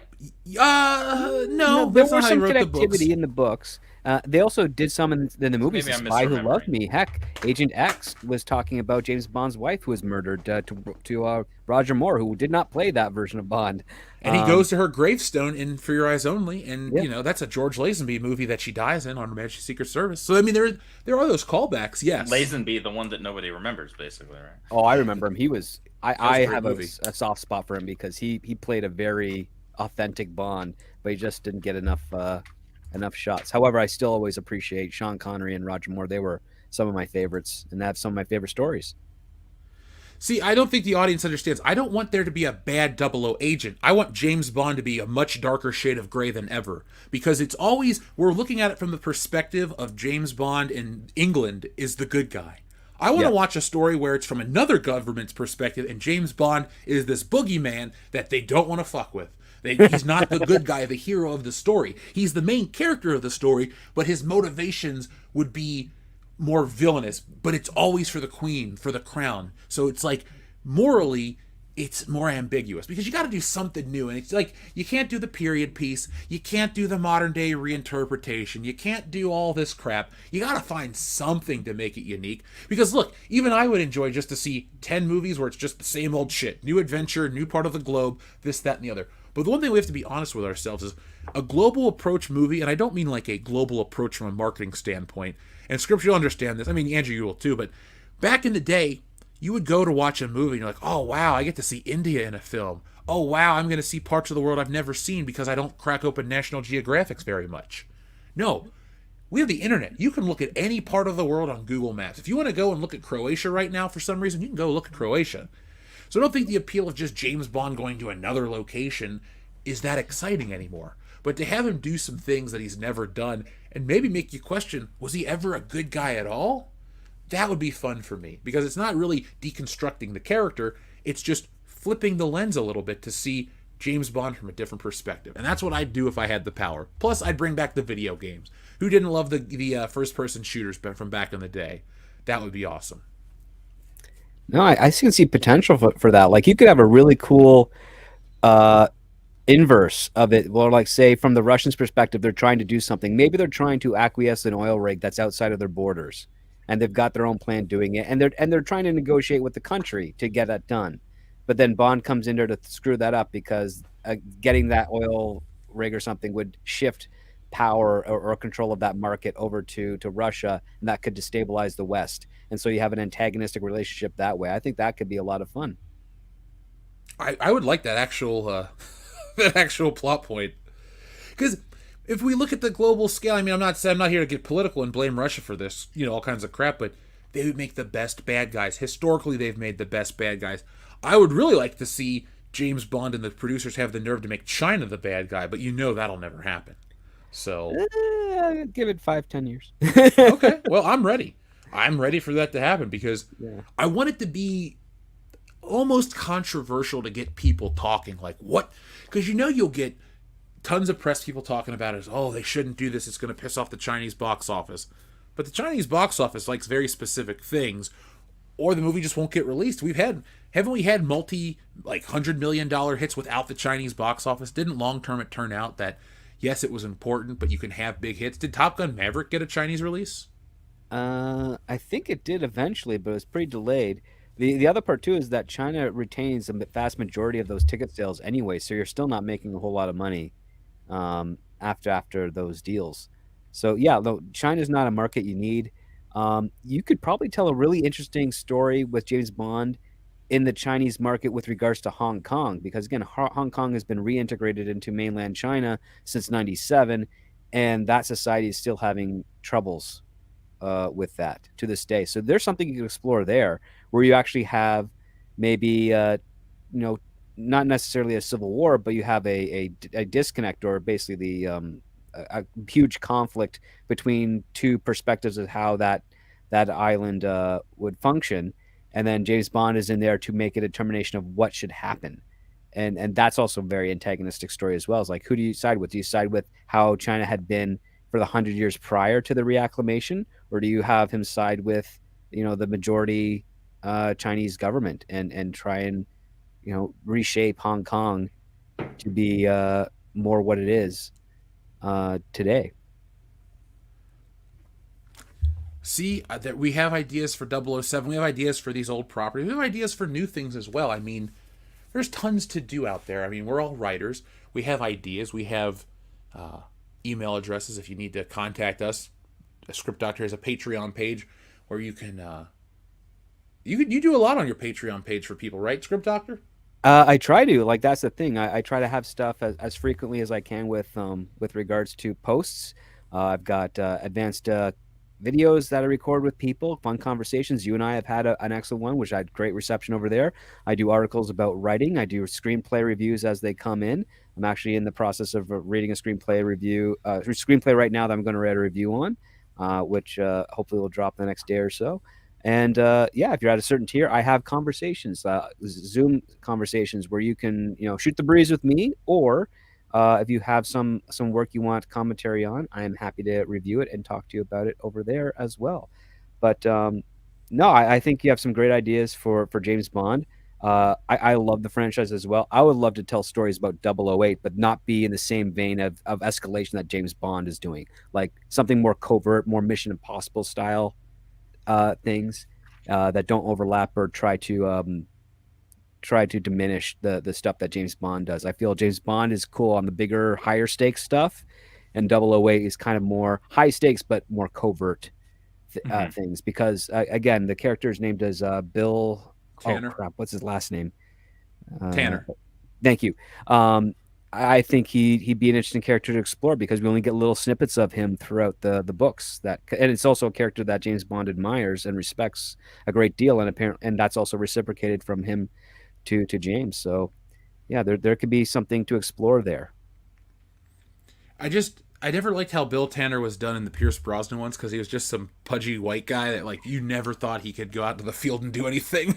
Yeah, that threw me off.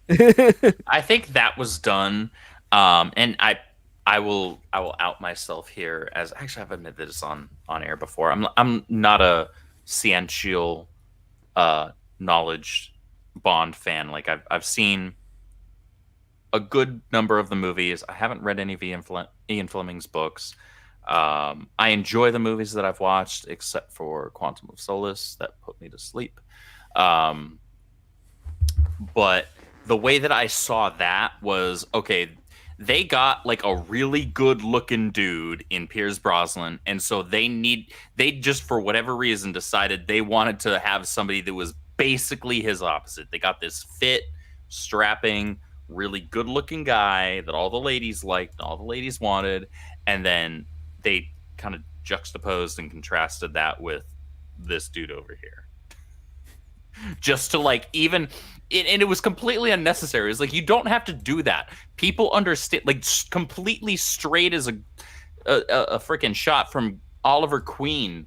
Dudes know that Pierce Brosnan back in the 90s was a good looking guy. You don't have to, like, have another one of the 00 agents look like this guy in order for us to realize this.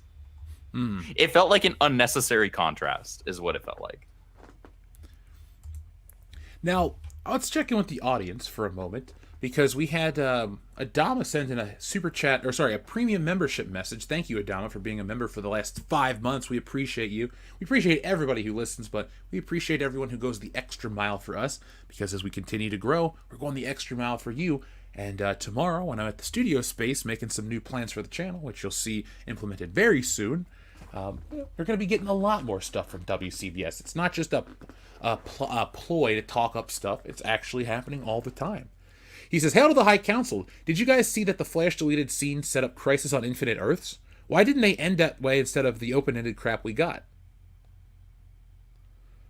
Have you guys I don't want to to talk about that movie because I did hear that, but I don't want to talk about that movie. I heard that. The other thing also, for those that, if you're following DC, I got some snippets thanks to a friend of mine. They released the latest cartoon, Justice League War World, or something of that nature. And basically it was, my understanding is that it's a wasted 90-odd minutes where it just leads up to the fact that they are going to create an Ultimate Crisis to sort of reset the animated world to fit in line with whatever the DC universe is going to be now under James Gunn and Peter Safran's regime. So it's just great. More wasted time. It's exactly what I want with my entertainment. I mean, listen, a lot of those Rebirth DC films have been atrocious. So the last one I watched of the animated DC stuff was the Soul of the Dragon. It took place in the 70s. Oh, that yeah. one was fun, but the animation style was great. The ending I thought was terrible. I'll be honest, I didn't really pay that close attention to it. It was something I had on in the background. After like the first 40 minutes, I'm like, this is cool. I got some stuff I got to take care of, but I didn't feel motivated enough to turn it off. You know what? You left at the right point. Well, lucky me. I don't feel too lucky, but lucky me. Yeah, well, it's a lot of these big budget movies always feel like what could have been. And believe me, I'm sure in 10 years we'll get an Oliver Harper review talking about, oh, what could have been with the Flash, or what should have been with the Flash. Believe me, I thought the George Clooney ending was pretty stupid. I laughed. It was. Then I went, oh, that was dumb. Like I will say, however, that like when he stepped out of the vehicle, I was like, you look like you're a pretty solid older Bruce Wayne. Like, if they had done a movie where there was some good writing to it, like I would have bought that, because like I looked at George Clooney, the way he stepped out of the car, the way he carried himself, how he was dressed, how he spoke to Not Barry. I was like, they could have, like, what a waste, just top to bottom. Like you couldn't even get a phony Christopher Reeve cameo, right? No, in fact, there's on YouTube someone did. I think it was like 6 or 7 years ago. They did a 3D model of Christopher Reeve in this Fortress of Solitude, and it is far more convincing than what we got in the Flash film. So I encourage you all to seek that out. But you're not wrong. George Clooney has a physical appearance that he looks like Bruce Wayne in the comics. If he didn't have Akiva Goldsman writing his script in Batman and Robin, there might have been a potential there for something that could have worked. But that is something we'll never know or see again. But Clooney's voice and look, I would have bought more than any other Batman, other than maybe Ben Affleck. And that's just based on looks and how he speaks. Mm-hmm. The writing's a different story, because obviously the writing for Ben Affleck was Zack Snyder. The other part too is, even though I liked the attempt to try and create an authentic Batman suit, they made it far too puffy for Ben Affleck's frame, and it just didn't look right on his body. What they did is they tried to basically just, well, obviously we all know that they were, BVS was basically them bastardizing Dark Knight Returns and combining that with Death of Superman, which is just, it was this complete shit show. Yeah. And so they went with the Dark Knight Returns suit in a way, like an adaptation of that, and it just, you're right, it just did not work. It did not look right. They didn't tailor it to Ben Affleck's body properly, because you saw how fit and thin he was underneath the suit. He looked great. And it's like, okay, you've got the color scheme right, the material's cool. Listen, the silhouette looks all right, but why does it still look too puffy around the neck and eyes? Why does he have basically like flared rib going on? Like it just didn't fit well. And then when you see the store-bought version of his costume in The Flash, where really it's just a worker's jumpsuit and some armor plating on top of it with a blue cowl that looks like it's swollen around Ben Affleck's face. It's like you cannot take you can actually kind of get on point like, yeah, this is a crazy man in a Batman costume trying to play superhero, as opposed to someone taking it seriously. Our friend Jack White sends in a message that says, Jeff, have you managed to check out any of the anime I sent you? And to Script, did you check out the link of the antitrust video I sent you? I haven't received any emails from you, Jeff. Sorry, Jack. I'm sorry I didn't email you, buddy. I was busy. I'll just stick with Twitter if that's cool. No, that's fine.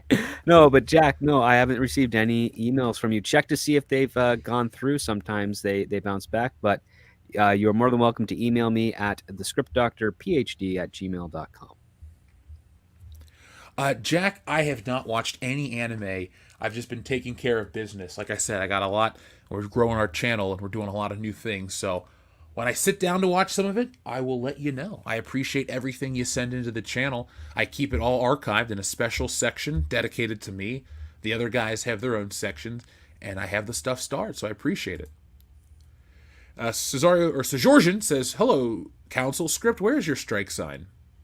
Oh, Does he has one ready, doesn't he? yeah, there you go. There it is. That's pretty good. That's pretty good Script.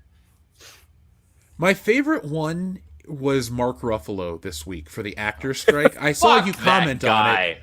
But he is the human manifestation of Wonder Bread. That's the meanest thing you've ever said, and I appreciate that. It's not, but it's true all the same. Maybe it's the meanest thing I've said on this show. Well, okay, we'll give you that. I've never met you in person, so That's true. We're gonna change that. We're gonna change. Yes, we will. We're gonna have a grand old time. We'll probably drink too much wine and shoot the shit. Dude, I'm already excited. Yeah, me too. Believe me. We'll live stream it for about 5 minutes and go, all right, folks, well, that's it. Good night, everybody. No, I saw this photo and I was like, how are your pants so damn dirty? Over on Twitter, folks, you should follow us. And then, Script, you made a great point about how, actors don't always look like they do on the red carpet and such. But, like, this looks extra shitty. It's like you got bleach stains and dirt. Like, are you a fucking, like, carpenter on the side or something? Are you, like, rehabbing a house? Or is your laundry machine broken and with all those millions of dollars you have, is this all you could afford to do? I don't know. But he caught my attention this week for all the wrong reasons. Well, actors love their comfortable clothes because they wear a lot of wardrobe or costumes. So yeah, they're a habit to that. The clever ones that don't spend all their money right away. I think Mark Ruffalo, because he's been working for a long time and he only has started to get actual like recognition and notoriety for his roles over the last like 15 years. I think he's doing the William Shatner thing, which is like he's not spending his money on a lot of stuff. And this picture kind of confirms that to a degree. It's a smart move because, again, with actors, you don't know when you're going to get your next job, even if you have a contract with Disney. Like, again, things could always change. They could decide, oh, yeah, we're not going to do another Hulk movie, or we're not going to have you in the sequel to She-Hulk, because there isn't going to be a sequel to She-Hulk.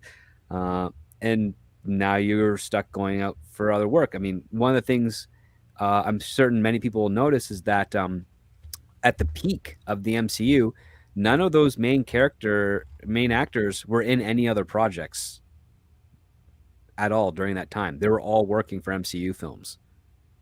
And that is big. I mean, even back in the 90s when Michael Keaton was doing Batman Returns, he was still doing other stuff. He was still doing in other movies. He did a movie where he played a criminal shortly after Batman Returns, and that was in the work while he was filming Batman Returns. again, right now, the way that the studios are kind of contracting talent and even writers to a point, they are stuck within a job which they're grateful to have, but sometimes it doesn't afford them to go look for other stuff because they don't know what the schedule is going to be. And that's one of the talking points that SAG has been asking to be clarified on the studio side of things, where they want a schedule. They want to know when they're going to be if they get a job, when they're going to be working, how long they're going to be working, so that when that job is done, they can hit the ground running to find a next one because they'll need to. And for guys like Mark Ruffalo, I have lost count how many times I've met actors that his caliber or higher, or studio executives that I never thought I'd ever have the privilege of meeting ever before, who come into the office or room wearing sweatpants with cigarette burns in them, like a wife beater shirt underneath, like a ratty t-shirt button down. Like it's just slobby. And you're like, I know for a fact you've got at least $20 million in your checking account, and that's the wardrobe you come into a meeting. Like, I have always been way more well-dressed in every meeting I've gone to than majority of the people I've been pitching to. Now, I've heard it through the grapevine that you walk into every pitch meeting like the guys in Step Brothers, full tuxedos and everything, correct? Only one time, a full tux with tails. But most of the time, it's usually just that's just amazing. With tails, even. You got to go full out with tails. That is classy as shit. Script with the cummerbund and everything. That is classy as pocket shit. square and a rose in the lapel. I feel like I'm going back all the way to my barbershop quartet days. Look at this. Oh yeah. The problem, I would have had a top hat and cane, but the costume rental store was all out. Dude. Okay. That would have all right. So you get a 9 out of 10. That would have been a 12 out of 10. And then I would actually be cutting on the Ritz. What you're telling me is ZZ Top wrote that song about you, right? Look, I don't even know if I was alive. No, the ladies love a sharp-dressed man. I wasn't.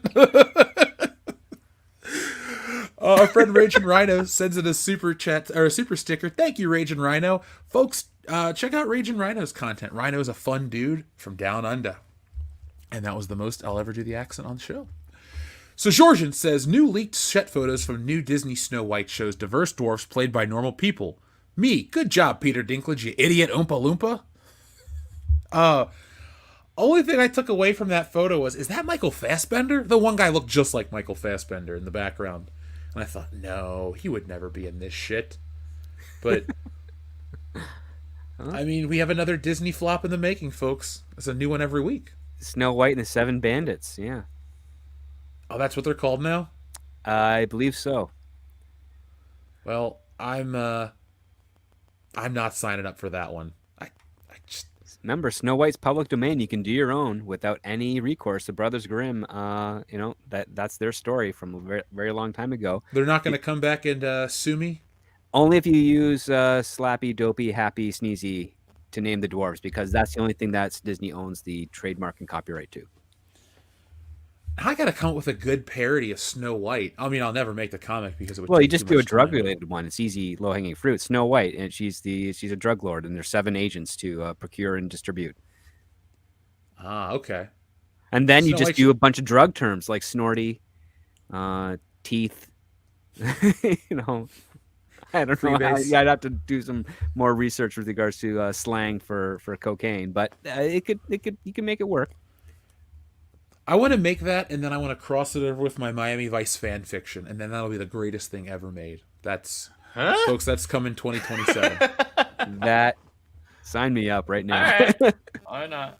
That's another thing I'd like to do, to jump back to our one segment about what we do.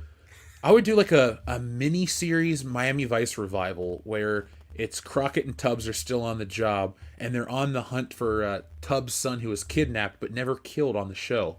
It was left very open-ended back in the day, so... He's still been missing after 25 years. Yeah, that Colombian drug lord woman took him. Yeah, and she never returned him. So yeah, that'll be my whole story. Oh, it'd be would he be like brainwashed and he's his own Colombian drug lord and he's like, yeah. So okay. God, Colombian now I drug go lords back and never watch go out Miami of Vice style. again. I never stopped watching it. Every couple months I'll pop on an episode. I mainly watch the the pilot episode because it's so damn good. Adam Wofford asks, who was that? Did Wolf go trans? What? Huh? What the fuck? I don't think he I'm changed confused. on air. I don't understand the context of the question. I don't either. I'm just going to accept it and move on. Wait, Jeff, except which part? Find out next week, folks. I'll tell you on Workplace Bullshit. No. That's not what we're doing here. That's not what we're doing here. Well, thank you for the $2, Adam Wofford. Yes, thank you, Adam Wofford. Hold on. Does this? Thank you for the $2, Adam Wofford. There. Does that help? This would help Mary. No! Hello, Mary. I'm back. Okay, you see, when you say it like that, it doesn't really bother me. My name's not Mary, so it's fine.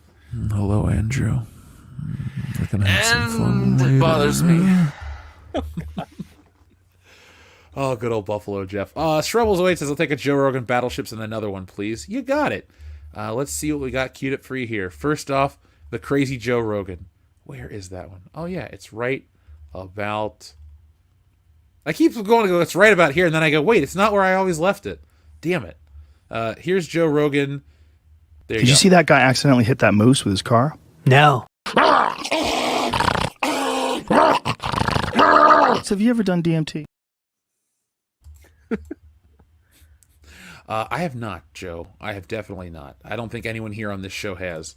Please But, no. I don't want. I don't want to. I just don't want to get high with Joe Rogan out in the desert and have him ask me weird questions. I would be very confused. I wouldn't know how to respond to him half the time. I would respond by asking an equally absurd and weird question back, because then you get his reaction, and then that will entertain you for the next hour. I want to ask him something that blows his mind, so while he's high on DMT, he just can't talk for an hour straight. Oh, That go would be for the nice. default. If you drink grape juice and pee yellow, where does the purple go? Boom, done. Now I need to take a second and think about that. Damn it. And here's your other button you requested, Shrubbles.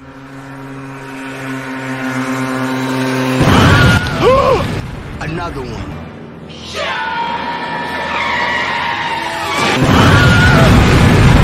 Another one. Another one. Another one. Another one. R.I.P. Street Pizza. Damn. Yeah, I know, right? I know it's cold, but hey. TLJ Screwjob says, I just got out of Sound of Freedom with my family, packed theater, and people clapped, not whole theater, but I haven't heard any since Avengers in 2012.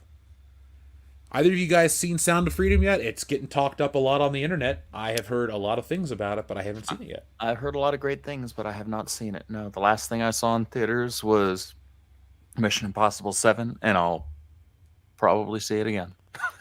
I saw Sound of Freedom. I actually went with Paul Chatto. Hooked up Oh, with cool. Because we live a few hours apart. Yeah, we were in a fairly packed theater. The only rows were the first three neck breaker rows at the very front that were empty. But yeah, it's a very enjoyable, heartwarming film. It is not politically charged. In fact, there's only really 2 lines about God, and they're each individual to a character. And it's not necessarily the driving force for this film.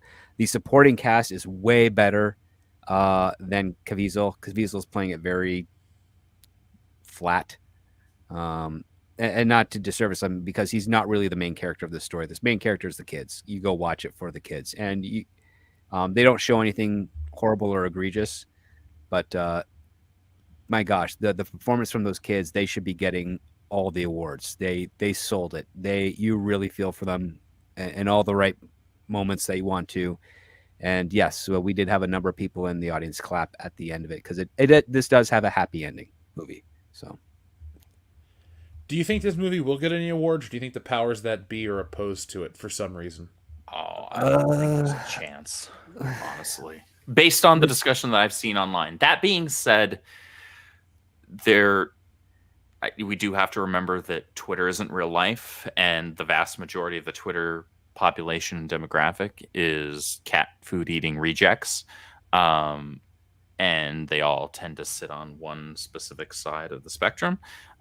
So I wouldn't entirely leave it out, but I mean, based on anything technically- I've seen, it seems like there's really little support for this movie outside of just moviegoers. Well, there's a fair amount of support among actors and writers in the industry. It's just the media coverage is not very good for it. The media coverage couldn't be less supportive. It's the exact antithesis.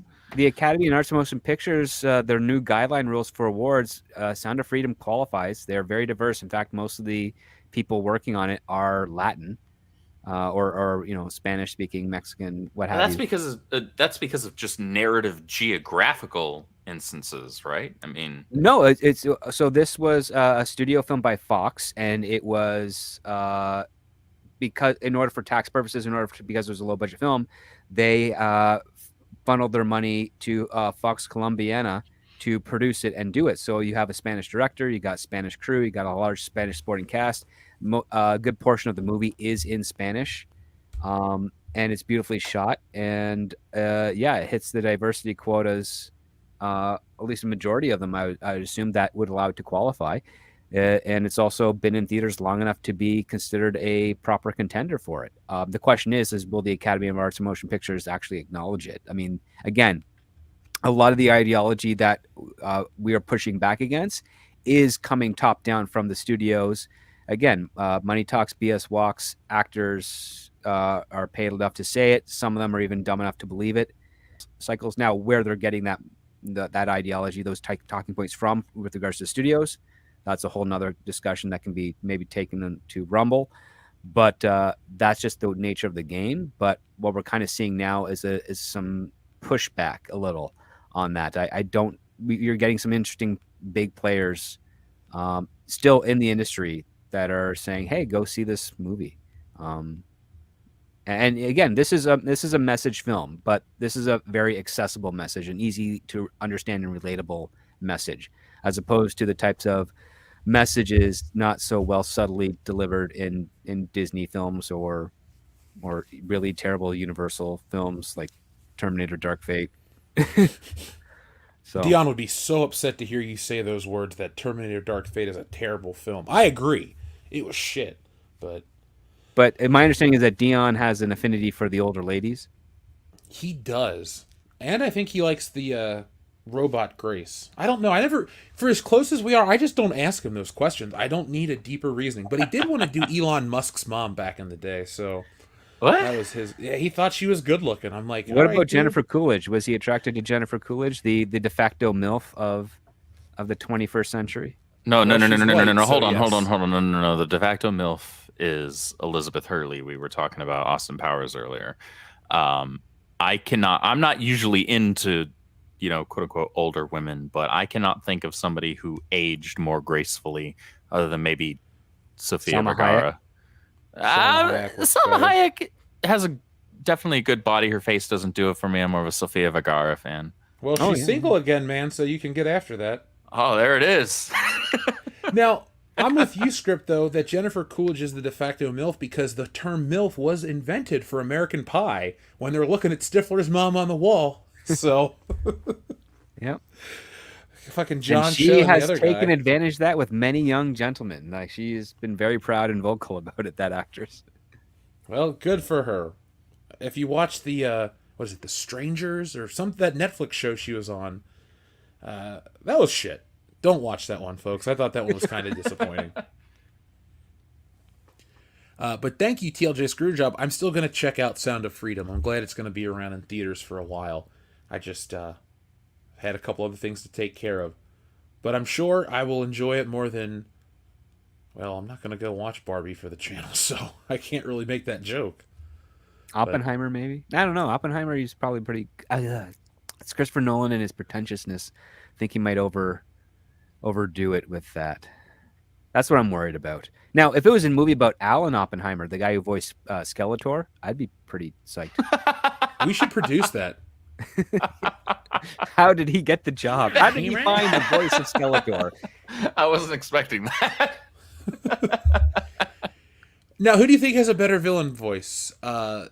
Alan Oppenheimer for Skeletor. I believe the other guy's name was Chris Latta from Cobra Commander. I think Oppenheimer Skeletor is more easy on the ears and vocal cords. Because the Cobra Commander feels like, I think he's got throat cancer or something. I mean, it's also a little bit closer to Megatron, but Megatron has something else going on as well. Like, it's more like a augmented thing. But yeah, Cobra Commander is definitely more painful on the vocal cords, but still, I mean, it's definitely intimidating. Cobra Commander makes me laugh for all the wrong reasons. I laugh at Skeletor for the right reasons. I'm struggling to recall Cobra Commander's voice. I can remember. I can recall Skeletor's voice, but I cannot, for the life of me, remember Cobra Commander's. And I can remember Megatron's as well. He hisses at times. At times. It's actually mocked all that dumb shit. It's mocked quite brilliantly in the Venture Brothers when they have like Sphinx. When they bring back the old Sphinx team. But yeah, there's a little bit of a lisp to it as well. Now, you brought up the Venture Brothers, which reminded me of something I saw on Twitter today about Comic-Con, with a lot of official panels and things pulling out. How do you think this year's Comic-Con is going to be remembered fondly, or do you think it'll be remembered as the year that, well, Hollywood had to shut down, so Comic-Con just kind of sucks? I don't know. I think it might be better for Comic-Con because it's going to have more comics there. Exactly. As much as... Like, and I hate blame to say Sandy this. Cholera for changing Comic-Con because he brought in that Batman Dead End thing trailer, which kind of blew up, and then Hollywood's realized, oh, we could market trailers a bit more prominently here now.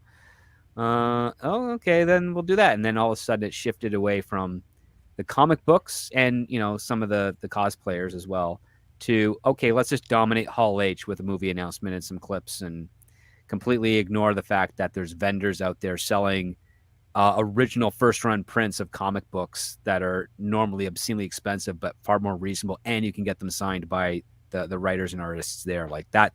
That's what I remember. And what was terrible for me is that the first year I got to go was 2006, and that's kind of when it was already changing. So I only got like a taste of what Comic-Con was before it became what it was for years prior. Now it's like, oh, great.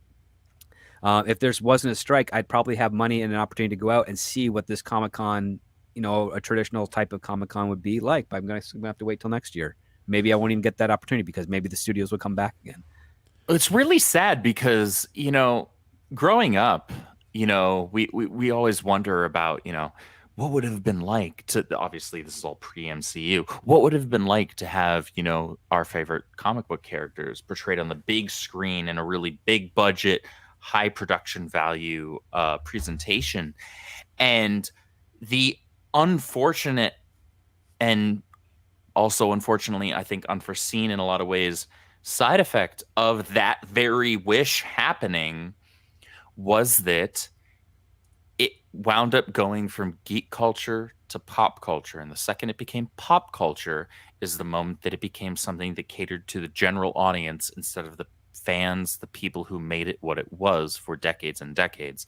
And so now Comic-Con has really just become movie con. It's become cosplay con. And no disrespect to the people that, create those cosplays from scratch. I'm not talking about people that, buy some, latex thing off of Amazon or whatever that's already pre-made. I'm talking about the people that, like, from scratch, there's some serious craftsmanship to that, and I respect them for that, but that doesn't make them comic book fans. That doesn't make them fans of these characters. All that tells me is that they have a really good keen eye for detail, and they can look at an image online, picture, 3D model, whatever, use some legitimate crafting ability to put something together and then look great while wearing it. And then maybe they did a little bit of research to see, how the character stands, how they walk, how they move, blah, blah, blah, to, kind of for when they're doing their photo shoots, be presentable in an authentic way. But that doesn't make them fans of these characters. This is first and foremost Comic-Con. And honestly, I'm perfectly fine with the big studios pissing the hell off. because it should be comics first and foremost. The Ripperverse is going to be there at San Diego Comic-Con later this week. Actually, Eric will be there at the booth for our colorist, Gabriel Taib. He used to be the colorist over on Superman over at DC. He's an industry veteran. And Eric will also be signing some copies of ISOM over at the official CGC booth. So you can check them out over there on Friday. But it's really unfortunate that something that was... Okay, there's a really weird juxtaposition here, and you guys can give me your thoughts on this.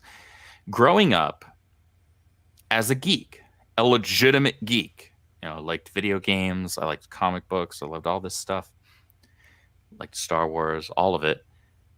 We were kind of vilified and looked down on in a way. Yep. Patronized. And yeah, we were well, not patronized. We were just flat out mocked, or at least I was mocked. I was made fun of. I was picked on my street. One of the As you walk down the street, people start picking on you. There's that comic book kid. Get him. not quite like that, but geeks were made fun of at one point, right? For being geeks, for being what we are. And then at some point, all of a sudden, it became the cool thing to be a geek. It became chic, right? And at that very moment was when the things that we loved within our geek space, that's when they started to degrade, because suddenly they were no longer made for us. That's kind of what Comic-Con's been for the last several years. It's been, like, to Script's point, it's been about the trailers. It's been, and not that there's anything wrong with having panels with the actors and directors and writers of these projects. There's nothing wrong with that. That would be something that I would be really interested in going to. I would have loved to have chatted with Henry Cavill on a panel, or with Robert Downey Jr. on a panel, things like that. Or be Andrew in Garfield. that hall, or Andrew Garfield, or Tobey Maguire, or any number of these other guys that have portrayed these characters that I grew up loving.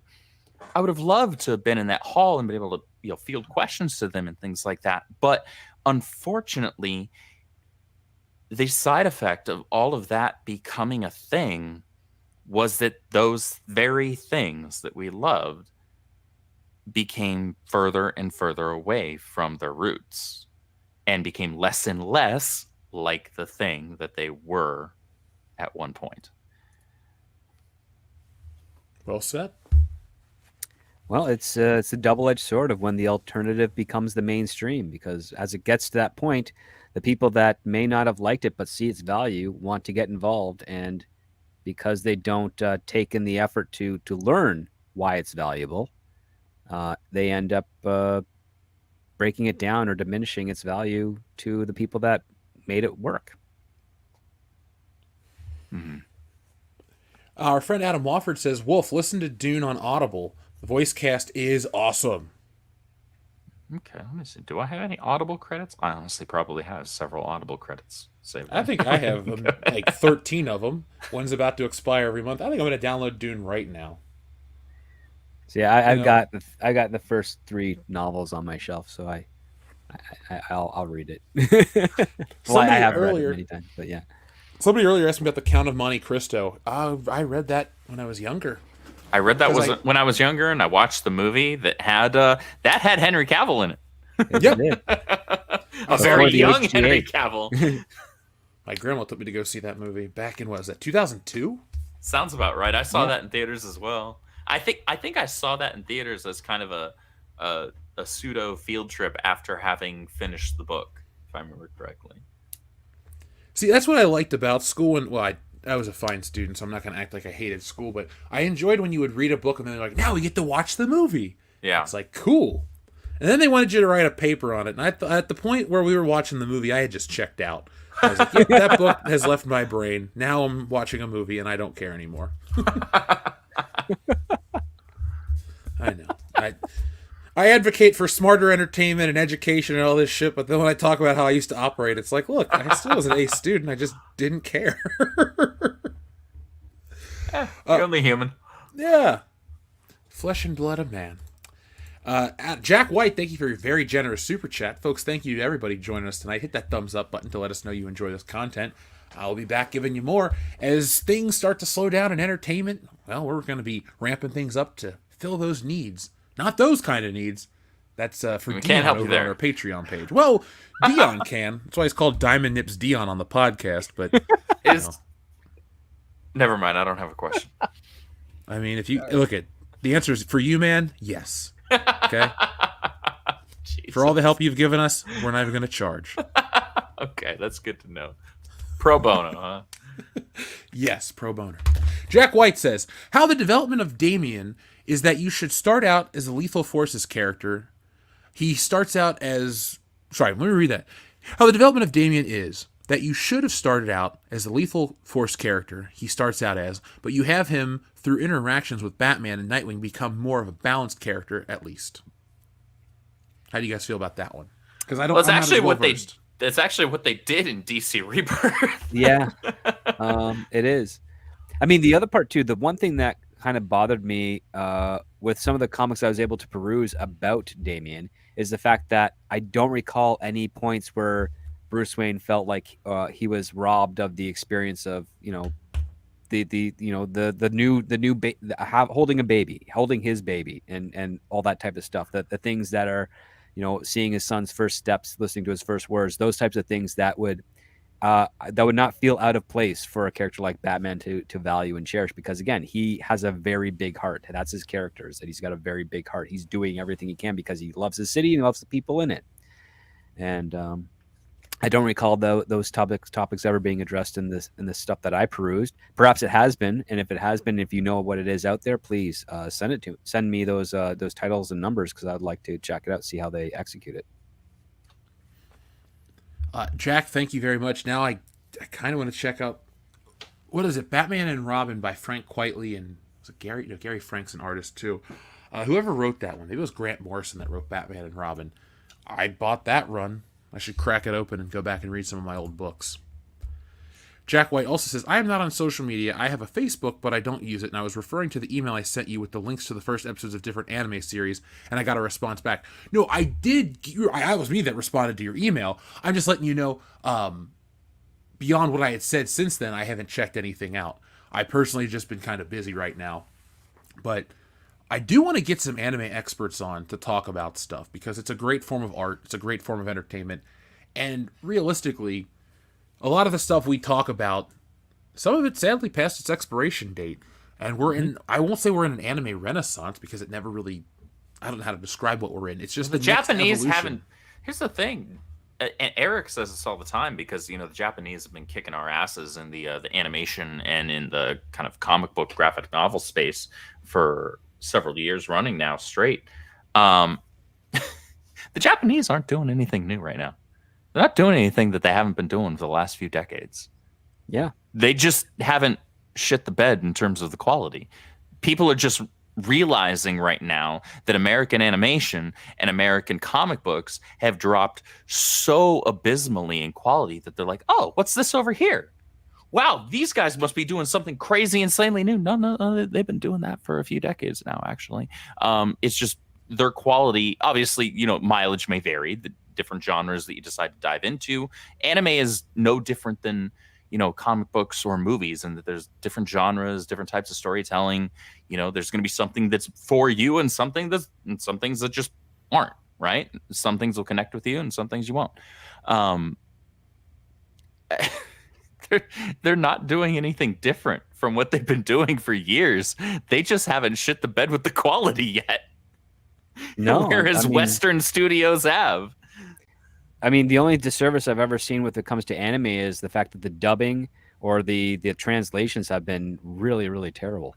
There are definitely plenty of instances where the Western translation studios, the localization studios, they do a piss poor job with the dubs. That is absolutely a thing. Not in every case, but definitely in plenty. Oh no, I've been in rooms where I've gone for jobs to do translations, where you work with someone who actually is fluent with the language, and then they tell you what is literally being said, which is usually translated in poor English grammar wise, and then you try to workshop it so that, number one, you don't lose any of the substance what's going on in the scene, but you try to make it work and be accessible to a Western audience. Right. And it's really hard because sometimes it's like, oh, they're saying this, and then you want to translate it to English. It's like, well, it's going to be twice the length, and you don't have the footage to cover that in audio, nor do you have a means to edit around it. It's like, oh, this is going to be really, really tough. And that's why you get a lot of lazy stuff where it's like, we're just going to do it verbatim, where the guy's like, we're going to do this for peace. And like, that's not a very good line. Or there's a lot of tricky stuff with the dubbing. And unfortunately, to your point, there has been a massive drop in quality in dubbing and localization when it comes to VA work and translation and all of that. Because one of the most difficult and nuanced things when translating from another language is taking into account that you're also translating something from one culture to another. And the Japanese, when it comes to anime and manga, the Japanese, this might be news to some people, but they're very homogenistic as a culture, as a people, as a nation. And they're very nationalistic. They're very proud as a people. And so a lot of the writing harkens to that quite heavily. There are jokes and situations and scenes that only truly land and make sense if you understand that culture. And so in order to have something make narrative sense for a Western audience, you have to somehow manage to reframe what is being said if you're doing your job properly. You have to somehow manage to reframe what's being said in a way that it doesn't specifically only make sense to somebody who is deeply ingrained in Japanese culture, while still being narratively consistent with the story that's being told in the scene that's going on right now. That's actually difficult work, but there are people that are in most of these studios these days that aren't willing to do that work. Well, not only that, there's lots that are, but they're expensive. So the studio's like, no, we'll just go for the cheap guy. But the jokes that come from the bad dubbing, you cannot put a price on. That is All true. your base are belong to us. Even though this isn't an anime dub, it's still a Japanese thing. There's this Mega Man dubbing from Mega Man 7 on PlayStation. That guy goes, We have to send the Princess Mega Man, and he stutters just like that in the game. You're like, what the hell did I just pay $50 to play? Shrubbles08 says, I wore a top hat, cane, white tip shoes, full tuxedo for my senior prom. Jeez. Fly Wow, right motherfucker on. over there. All right. You know what I did during my senior prom? I went to work. Oh, wow. Yeah, it wasn't exciting. Me and my girlfriend didn't make it to my senior prom. Ooh. One of the funny things too is that the prom queen that was anointed, that we found out later, was not better looking than my girlfriend. So it basically, slapped that phrase that Sean Connery says in the Rock, like the hero goes home and sleeps with the prom queen. He's like, I don't know, I had a way better time with the not prom queen because she was far more attractive. And again, that relationship lasted 10 years. So, I mean, that's not time wasted at all. Thank you, Shrubbles08. Jun Wong says, speaking of Bond, I swear I saw a video of Charles Gray in a boat cap hat doing a time warp with some hot women in bikinis. Where is that from? Or am I Mandela affecting it to a Benny Hill bit? I don't know who's Charles Gray. Oh, you mean Charles Gray, the actor? Duh, the guy who played Blofeld. It could have been Benny Hill, but Charles Gray, I don't really know much of his work outside of Rocky Horror Picture Show and Diamonds Are Forever. I'm a big Bond enthusiast, but it doesn't always really leak into their other work, like Honor Blackman, who plays Pussy Galore, or Vagina Galore, however you want to say it on YouTube. I've only seen her in that film and The Avengers. Harold Sakata, I've never seen him in anything besides a NyQuil commercial. So I couldn't tell you, but I wouldn't put it past it being a Benny Hill skit, because that show is awesome. That We sounds always like a say- Benny Hill thing, yeah. I could hear yakety sax in my head right now. What a great song. Yakety-yak. Could you imagine running around to that song that's actually... I would make a horror movie, Script Doctor, where that song plays in the background as people are running away from Freddy Krueger. Do you think that would get a laugh in theaters, or do you think it would ruin the film? if you can get it out in the next year, I think it would get a laugh. But I think it's as years progress, the generation that would most likely see the film would not get the reference. Come on, Family Guy, make the joke so then I can go make that movie. Family Guy's written by manatees. Oh yeah, and The Simpsons did it first. Well, that was South Park, but my God, I love. Actually, I haven't watched a Simpsons episode or a Family Guy episode in years. But when I do see that there's going to be a new South Park episode, I try to make time to catch it because they're still fresh somehow. I like those guys much more. I always have, even though Mike Judge is my personal favorite. Parker and Stone put out some great stuff. Yep.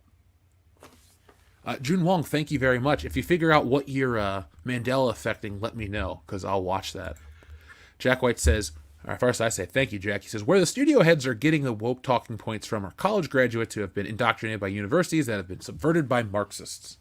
Yes, part of the two-pronged approach. Whatever is happening at the universities that's making its way to the students that goes to the bottom tier of the studios is also happening to the studios from the top down as well. It's a pollution of data and and of individuality. I don't dig it. Thank you, Jack. Jack White again says, and as to where the Marxist subversion started with a bunch of German socialists that started the Frankfurt School. And then he also says the Frankfurt School, and then came Paulo Freire and Herbert Marcuse. Oh yes, the French so-called pseudo-philosophers. I need to read up on this stuff. This is the second time someone sent in someone about this, and I'm like, well, I'm glad Script Doctor's here to talk about it, because well, I mean, again, I come from Canada. We practice some parts that are considered socialism. However, I mean, prior to the current government, we were very big on the individuals being more important than the collective, because when you have a successful individual, whatever they do benefits others through other means. So it doesn't actually have to come at the expense of the individual. That was how we were taught for it to be. Yeah, we learned all the other things. Like we learned if anyone starts saying like you have to do equal distribution of wealth, that's evil. And we're like, okay, we get that. Makes sense. How do you do that arithmetic? That arithmetic? You can't. It doesn't work that way. Therefore, it's unsustainable. Yeah. So that's a little bit of the Canadian education system, at least where I was growing up in my area. Why we weren't big happy on all those other isms that aren't capitalism. Jack says, Wolf, have you ever checked out the series Noragami? I have not. However, I was actually going to restart my rewatch of Gundam Wing tonight. Ooh. That was one of my favorite series growing up. It's my favorite Gundam franchise. I remember those were just the everything from that was just around big in the late 90s, early 2000s. Oh, that was Toonami, man. Yeah. that was my everyday, basically. My favorite thing about Toonami was the promos. Not that I didn't like the shows. They were great, but I just loved those promos because, man, they could get you to watch anything. Oh, yeah. They hyped those promos up, like, majorly. Like, current year modern WWE could learn a thing or two. I gotta say, wrestling's getting a little better. It's better than it used to. Oh, my God. Yeah, I can't believe I'm saying this. Even with Roman Reigns being the champion right now? Yeah, because I'm not saying he's good or anything like that, but there's so much other stuff going on these shows. You got LA Knight, you got the stuff going on Raw. I'm liking it. I've actually had more fun watching wrestling this year than I've had in, say, the last 10. Because the last time I got really into wrestling, like on a huge level, beyond when I was a kid, was when The Rock came back to fight John Cena, and that was awesome. But now it's just like, I'll watch a SmackDown and enjoy it because I guess I like most of the roster again. It's so weird. We always talk about people wanting to look for the negatives. A lot of this negative wrestling content, it just isn't that bad. Like, the WWE's solid. And AEW's got a lot of bullshit going on. But I'm, pretty happy with when I'm watching WWE. I'm thinking about going to SummerSlam, so. Oh, shit. There you go. Yeah, it's only in Détroit, which is a 5-hour drive for me, but. You'll have to let me know if my my WWE wife is there. Who's that again? A horrible wrestler, but a dime piece in terms of how cute she is, Kelly. Oh, she hasn't been around in a hot minute, dude. But I liked Kelly Kelly too. She showed up at wasn't she at the Royal Rumble like 2 years ago? Oh yeah, one of the surprise entrants. Yeah. She can't, like, she's athletic and all, but like she's not a wrestler. She's no Becky Lynch or anything like that. No, But I was always a Trish Stratus fan, and she got better. So Trish Stratus is top tier for sure. we're not going to go into that on the air because it might make the people uncomfortable. Yeah, Trish Stratus, that was what's up. Jack White, thank you. He says, one of the panels I remember was from Damian killing a villain, then looking at Batman saying, "Forgive me, Father, for I have sinned." I have to go back and read that one. Like I said, Now we have to revive that villain again because we can't waste a villain. That sounds like a franchise or a scene from Batman and Son, if I'm remembering correctly. I might be misremembering. But... Cosmic Vader, you're right. Rhea Ripley, who's mommy to some people, Cody Rhodes, Paul Heyman, Gunther. There's a lot of good wrestling going on. If you're not watching it right now, but you've been a fan in the past, go back. The Intercontinental title scene's great. LA Knight, he's awesome. I can't wait to see what they do with that guy. I'm happy to be a wrestling fan for the first time in a long time. So folks, you want some positivity? There's some positivity for tonight. Kelly's pregnant apparently, dude. Does that break your heart? It doesn't bother me. I'm just surprised she's pregnant. I didn't know I had a son. So is that the celebrity you would impregnate if you could? All right, noted.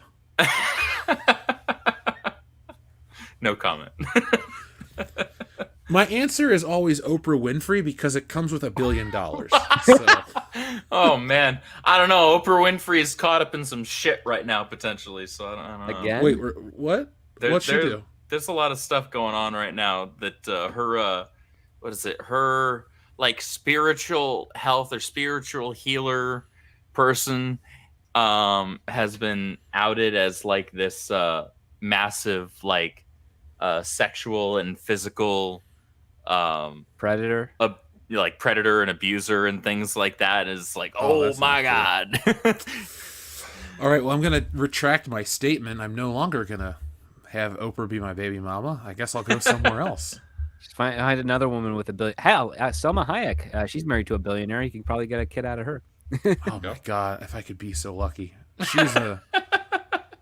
She released this video of her in a pool the other day, and I just was like, wow, this is wonderful. That was my actual response. Wow, this is wonderful. Verbatim. That is an actual direct quote. Yes, you can quote me on that, folks. Like, Quote, from now on, anytime you that see is wonderful. End quote. Yeah, you just need to go to Salma Hayek's Twitter page and just go, wow, that was wonderful, and tag World Class Bullshitters. You know we'll respond every time. That's amazing.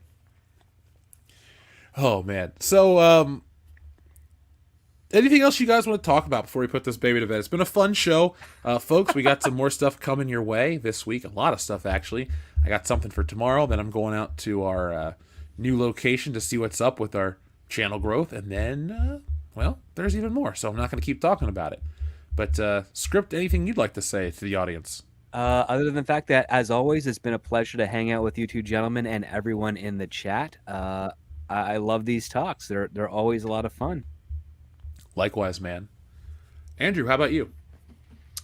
I don't have anything going on aside from my usual Sunday night community Mario Kart stream over on Twitch. It's twitch.tv/caffeinatedwolf.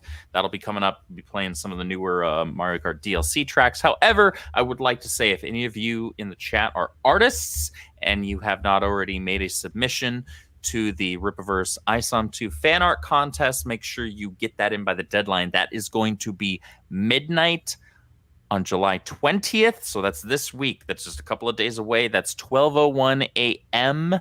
on the 20th. Get your submissions in. This has been a really, really a hot, high-stakes contest thus far.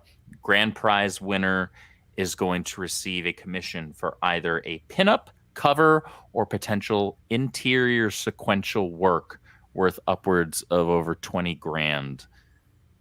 So I wish I had time to enter. It's not enough time. shit, enter, man. Just Do it. Do something. I'd have to figure out. Can I just submit a picture of Spider-Man? That'll work, right? It's like, hey, let me just give you a really nice Spider-Man. You know, look, I'll ink it with my brush tool. It'll be looking beautiful. Disney hasn't quite degraded the Spider-Man brand down to the point where we can purchase that franchise yet, but we're getting there. One day, I'm gonna actually race you to that one. So sorry, because okay, all right. I have that's some fair. powerful friends. I'm like, look, guys, we're gonna buy Spider-Man. We're gonna do this right. You know, I've already told Jeff if we end up buying the Flash, I'm writing the first book. Though I may or may not rather pitch a speedster character for the Ripperverse to him instead. Jack White, thank you for your very generous super chat. He says there's a series from Japan called Snow White with the red hair. So yeah, that character isn't trademarked by Disney. And Jeff, let me know when you get around to checking out those series I sent you. I definitely will. And red-haired Snow White, that's... What do we always have? The red-headed erasure? So we have the opposite of that now. Yeah, frickin' the ginger side. I mean, there's a lot of truth to that, but you know, I'm always happy to see more redheads. They're cool. I don't like to try and play the whole victim card or anything. Obviously, I'm not even a redhead, but I look at just how consistent Hollywood is with race swapping, specifically redheaded characters, traditionally redheaded characters, to something else entirely. And I'm like, are y'all really carrying over like the straight up racism and bigotry that people were showing towards the Irish when they first came over here like decades and decades ago? Is that what's happening right now? It's like, is that a thing that's embedded in Hollywood? What the hell, man? I don't know. All I know is that there's a lot of well, on the female side of things, there's a lot of beautiful redheads. On the male side of things, not so much. But yeah, we've all seen Ed Sheeran. We know what's up. He's got a goofy looking, yeah, but yeah. Talented musician, sure. But there's a lot of beautiful women that are natural redheads that just for some strange reason they're not getting a lot of the work. They're stuck doing background or voice, which is weird because it's like, hey, finding a natural redhead is pretty rare. They're the one of the larger of the minorities in regards to how small they are. So it's kind of weird. The other part too is that casting directors have lost their minds over the last 20 years. They've been hiring so many people that look underweight and supermodelish, but not like in looks, just in like scrawniness, even for the men. And then on top of that, you have fashion designers and publicists putting them in clothes that don't fit them properly. Like, I've seen like good-looking male actors in suits where the cuffs don't even come down to their wrists. It's like it looks like they're wearing their child's suit. You don't like the Daniel Craig look where, you know, one wrong move and you're going to rip out of the thing? No, that's silly. Like it's just like, do you not know how to get a properly fit suit? Like you have a person who's got like a 38-inch chest and they're wearing a 36-inch jacket. It's like, it looks ridiculous. It doesn't make you look bigger in it. It looks like you're pretending to dress like an adult. I don't think I've had a 38-inch chest since like grade school. Likewise, actually, yeah, I'm a 44 wide. So. I think I have a 60-inch chest. Like seriously, I'm that broad. So you need a custom tailored suit. Yeah, the last time I wore a suit was 2014, so I honestly don't remember. Well, folks at HorrorHound, the WCBS guys and I will be celebrating Suit Saturday, so you can come hang out with us before we head off to our group dinner where we meet and make our plans for the channel. Now that we're back together in the Midwest, we can make anything happen. So make sure you check us out, guys, over on Patreon, Twitter, Instagram. I'm going to be making sure that the Stealing Solo store is up by Thursday so we can celebrate Comic-Con together. Because like I keep saying, folks, I only have a couple cases left of the first printing of the book. Once we sell through it, I'll make the sequel. We'll crowdfund it. We'll do it. You guys clearly like the story. People still talk about it to this day. And the domain is not active currently. If you click on the links in the video, I thought I had it linked to a Shopify store. I did not. But I'll make sure that's taken care of. And I'll be shipping those out once a week. So I will make some content about that to announce it. Thank you to everybody who asks about it. I'm excited to send it out to you. Jack White says, and Spider-Man was already being degraded long before Disney bought Marvel. It started with Joey. Oh, you mean Joe Quesada? Yeah, that guy really dicked over Spider-Man pretty hard. And I don't disagree. But it wasn't enough to get me to stop reading the book. Whatever it is nowadays, I have given up fully. So, thanks, Disney. I don't think, I guess, is Disney to blame for the comic book issues? They sucked, like you said, Jack, before Disney took over. So I just blame Marvel. They didn't help, I'll put it that way.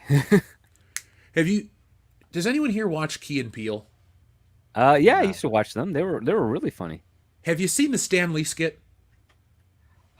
I'm certain I have. It's just not ringing a bell.